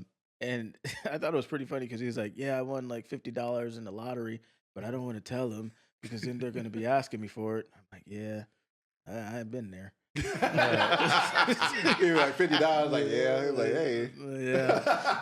And then when he won $800 in the lottery, Oh, he won 800. he says it later. He's like, yeah, Yeah. I won some money in the lottery. Damn. Definitely be people asking for his ass. He'd be Yeah. like, But overall, though, like I think it was pretty, entertaining and kind of seeing, like you just have this guy who has a dream and he's just using his friends, anybody that he can kind of get to say yes to make the movie. I thought was pretty solid. Yeah. So on the rating scale, if we could get that up there, 3, 2, 1. okay, we'll work on that timing. Yeah. I'm gonna give it like right at like Jurassic Park. What's the name? Kind of like right there, like kind of teetering in between that and the front of the DeLorean. mm-hmm. Yeah, like Okay. solid overall watch. And it's interesting kind of seeing like back in the '90s, just like how even more difficult it was to kind of do this stuff. And then now we have access to like all these different cameras and YouTube and all these platforms and things like that. But Mm-hmm. like back then, yeah, It like, is. Yeah, it is funny to say things get easier, but also not. But not. at the same time, Yeah, not at the same time, yeah. Different challenges. And all Yeah. that, yeah. Mhm. but overall solid. I gave it. Yeah, at first I was getting ready to just like, okay, but then I found myself kind of really getting into it. So, Mhm. yeah. Yeah, no, I mean, Oh, here we go. kind of basically what you guys said, it was for me. It was a bit of a tough watch. I'm not gonna lie. I wasn't in love with it. I don't know, just like parts of it kind of like drifted off for me, like attention, and then parts of me kind of like brought it back. I'm like, okay, this kind of funny. Like I can kind of get behind that. The part where like Jamal says where he had like the mom kind of film him, and then he's like, I want this, okay? Just make sure this. And she's like, okay, yeah, I think it's recording. He's like, okay. He's like, and then he's like, oh. He's like, oh, but I think you fell out of screen there. You fell out of frame. He's like, no, mom, that's what I wanted. But how was the rest? He's like, I don't know. I think do it again. And then they do it. And then the part where she's like, hey, mom, what are you doing today? He's like, I gotta do some laundry today. And he's like, no, we need you for the film. He's like, I don't think so. I really got laundry to do. He's like, but all my extras, they fell through. I need extras. He's like, oh geez, okay, Wiz, okay. And then so, so they're like wearing like the little hood stuff or whatever. And then when they're out in the snow and they're like, I need you guys to look menacing, okay? Yeah, look menacing. Like, they're like just standing there, like not knowing what to do. And he's like, oh well, I guess you got to work with it. You got, huh? Hey. But Mike, and make sure everyone has brown gloves. Yeah, everybody have brown gloves. like there's moments of it where I'm like, okay, I kind of like see I could get behind it and like all that. But I think like in the beginning it was just a little slow and all that.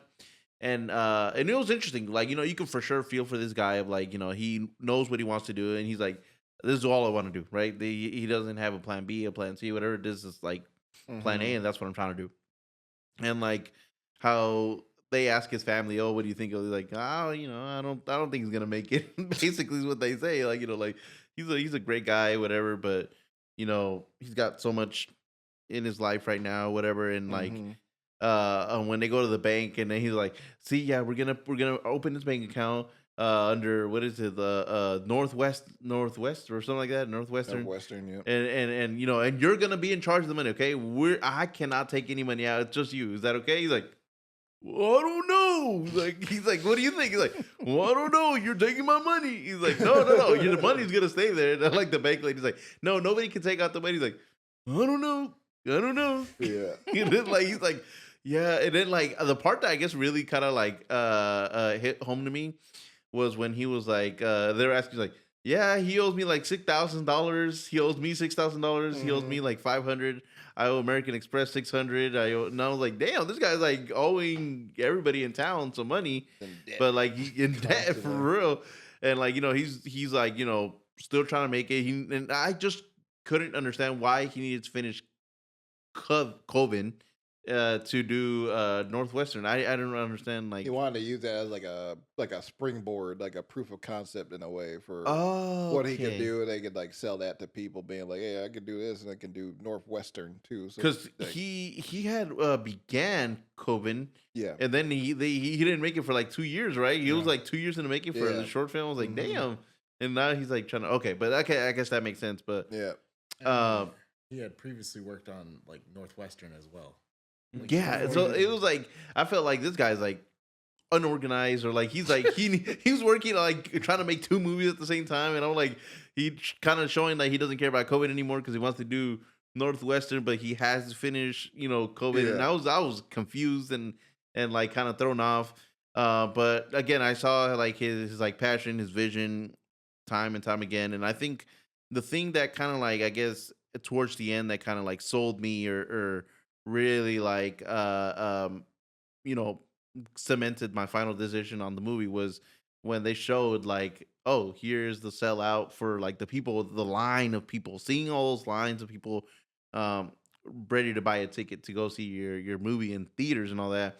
That kind of hit home for me because I was like, that's kind of like everybody's, I don't know about everybody's dream, but that's everybody's dream that's in filmmaking, like the traditional, like having at least, I don't care if it's like family, the line of people that are gonna go see your film in a theater. That little like experience, even if it's like a local thing or whatever, but it's like an experience in general. Exactly, And so that kind of like hit home for me. And I guess I'm ready to reveal my swamp. my oh shit. God damn. Already. You pressured me, Josh. Okay. Your hand was on the button. On the wrong one, obviously, because I didn't get to see. But anyways, I give it a mid peak, but more. I mean, I consider it mid peak, but it's like I'd say maybe it's like Big Fly. Jesse or Jurassic Park right here, the little amber. It's still towards mid, but hey, anything past mid, I consider it already towards the next thing. No, that's like at mid. Yeah. No, I was like, okay, look at it. That's Like mid. if you say like okay next to Doc and Marty, then yeah, that's like mid. Closer to mid peak. Yeah. Jesse Okay, is fine. sitting at Fine. Is at mid. then it's at mid. Damn. Okay. That's- Yeah. Yeah, press the mid button. Oh yeah, sorry. Mid. Giant. Mid. Giant. Oh fuck. That's crazy. But it's crazy because like you see Mark make his movie, and then you see the movie. It looks good. Like it generally does look good. What Like, now? That wasn't the full movie that they showed at the end, was it? Yeah, that's Okay. like just Coven. Yeah. Coven. Sorry. COVID. Yeah, it's Cold. slices of it. Though. Every time Oh, that okay. they Parts say of it, yeah, Coven, I thought they were saying COVID, and I was like, there was a COVID back then. Anybody else kind of got that? I No. thought he kept on saying COVID, and I was like, "There's COVID back No, then." that'd be funny. It is like called COVID. Yeah. He predicted. He's the one. I predicted COVID. Josh, what did you think? Oh, Alec was gonna go. Oh, I'm sorry. Ooh. No, No, No, I'm just saying like the movie, like obviously he's like a talented guy. Like he actually Mm-hmm. knows what he's doing. He's like it looks like a really like well done film. Like in terms of, especially like compared to like what he's been working with, like as a style and everything. I like the way he did like the opening titles of the film and everything. And the actual like action of the film looks good. It looks like it because it looked real. 'Cause Yeah. a lot of it is real. But yeah, I feel like he's like a filmmaker that's like probably like tied down by his own personal life and shit around him. And yeah, if like he had like a lot more resources, he probably could have like could have done like a good amount of like cool indie horror films or something like that. Yeah, like you can see the vision. Yeah. Exactly. But yeah, what did you think of it, Josh? I love this film Mhm. so much. It reminds me of our days in college, stressing to get those like our sophomore films out, our senior films out, and you're working with a whole bunch of people who are not necessarily motivated at the same level as you are, or like in love with the project. Yeah. And then you're just having to wrangle cats, and you're just hoping that the final project will be something like some semblance of good. Exactly. Yeah. And so and the first time I saw this was in college, so it was very cathartic to see it again. And not only that, but it's like they're filming this entire thing on film, as in like the short film Coven or Northwestern. And I do like the idea of like, I want to make this film so bad. I want to do this, setting up all this and sort of jumping ahead of yourself to be like, I'm pitching it to people, and he's really good at pitching and making an idea sound really good. Yeah. And then coming to the realization, he's like, I need $50,000 to make this film. And the only way I can make this film is by making a short film that sells enough to pay for this bigger one. And so he constantly is doing the breakdown of like, if I sell them for $10, it's like this. If I sell them for $15, it's like this. And you have everyone being like, yeah, no, you're kind of a fuck up. So we'll see if that actually comes to fruition. Yeah. But all in all, it's like, it always gives me this warm feeling whenever I'm like watching it, where it's like his friends are still there by his side helping him, and they've always been there from like the short films when he was a kid that they show in like the highlights at the end, or the or like just throughout this film. And like you have Bill, who's constantly like kind of talking shit the entire time, like, oh yeah, I don't believe in anything you do. And at the very end, he's just like, he still left him $50,000 to make that film. Basically, exactly what he needed to do, or he needed to make Northwestern. And every time I see that like gets me. But yeah. And the movie's final send up and like love your family, your friends, and all that stuff. That was nice. Yep. Yeah. I mean, American Movie won the Grand Jury Prize at the '99 Sundance. It did, yes. Yep. And then he's appeared on David Letterman 5 times. Yeah. Wow. So like he, I mean, Mike did a Super Bowl commercial. Yep. Like the following year. Yeah. So it is sad though. Like R.I.P. Mike. I think he was a good part of this film. Like he was always that one part where it's like you hear Mark say like, "Oh, I didn't even want to wake up today," and Mike came over and just like brought a smile to my face. The friend that you would need in times like these, on sets like these. Exactly. Or the friend they bail out of jail, and he immediately goes to help them start cutting the film. Yeah, exactly. But for that reason, I give it peak cinema. All right. Oh, sorry. Well, Java didn't like the movie that much, so he's like, yeah. All right. Well, Dave, now you're gonna press it. What's happening? Alec, you wanna? Okay. Yeah, I do have peak cinema as well. You can press it now, Jonathan. Okay. Nice. Well, yeah, love this film. Love it, love it, love it. Nice. Thanks for watching, guys. So that was American Movie. Yeah. And now the selection has come back around to me. And so, Josh, just play it. I was waiting for Damn. Here you go.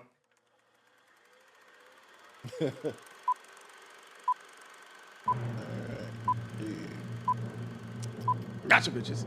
whoa, Perfect whoa. timing. How many bits does it take to get to the Tootsie Roll center of a Tootsie Pop? Let's find out. 1, Bastard. 2, 3. Yeah, buddy. What the hell? Ladies and gentlemen, What the- history again here on the podcast. What is okay? happening? Yes. These are Yes. not one movie? No, this is a triple feature, my friend. Whoa. But there's a What? caveat to it. They're 3 short films.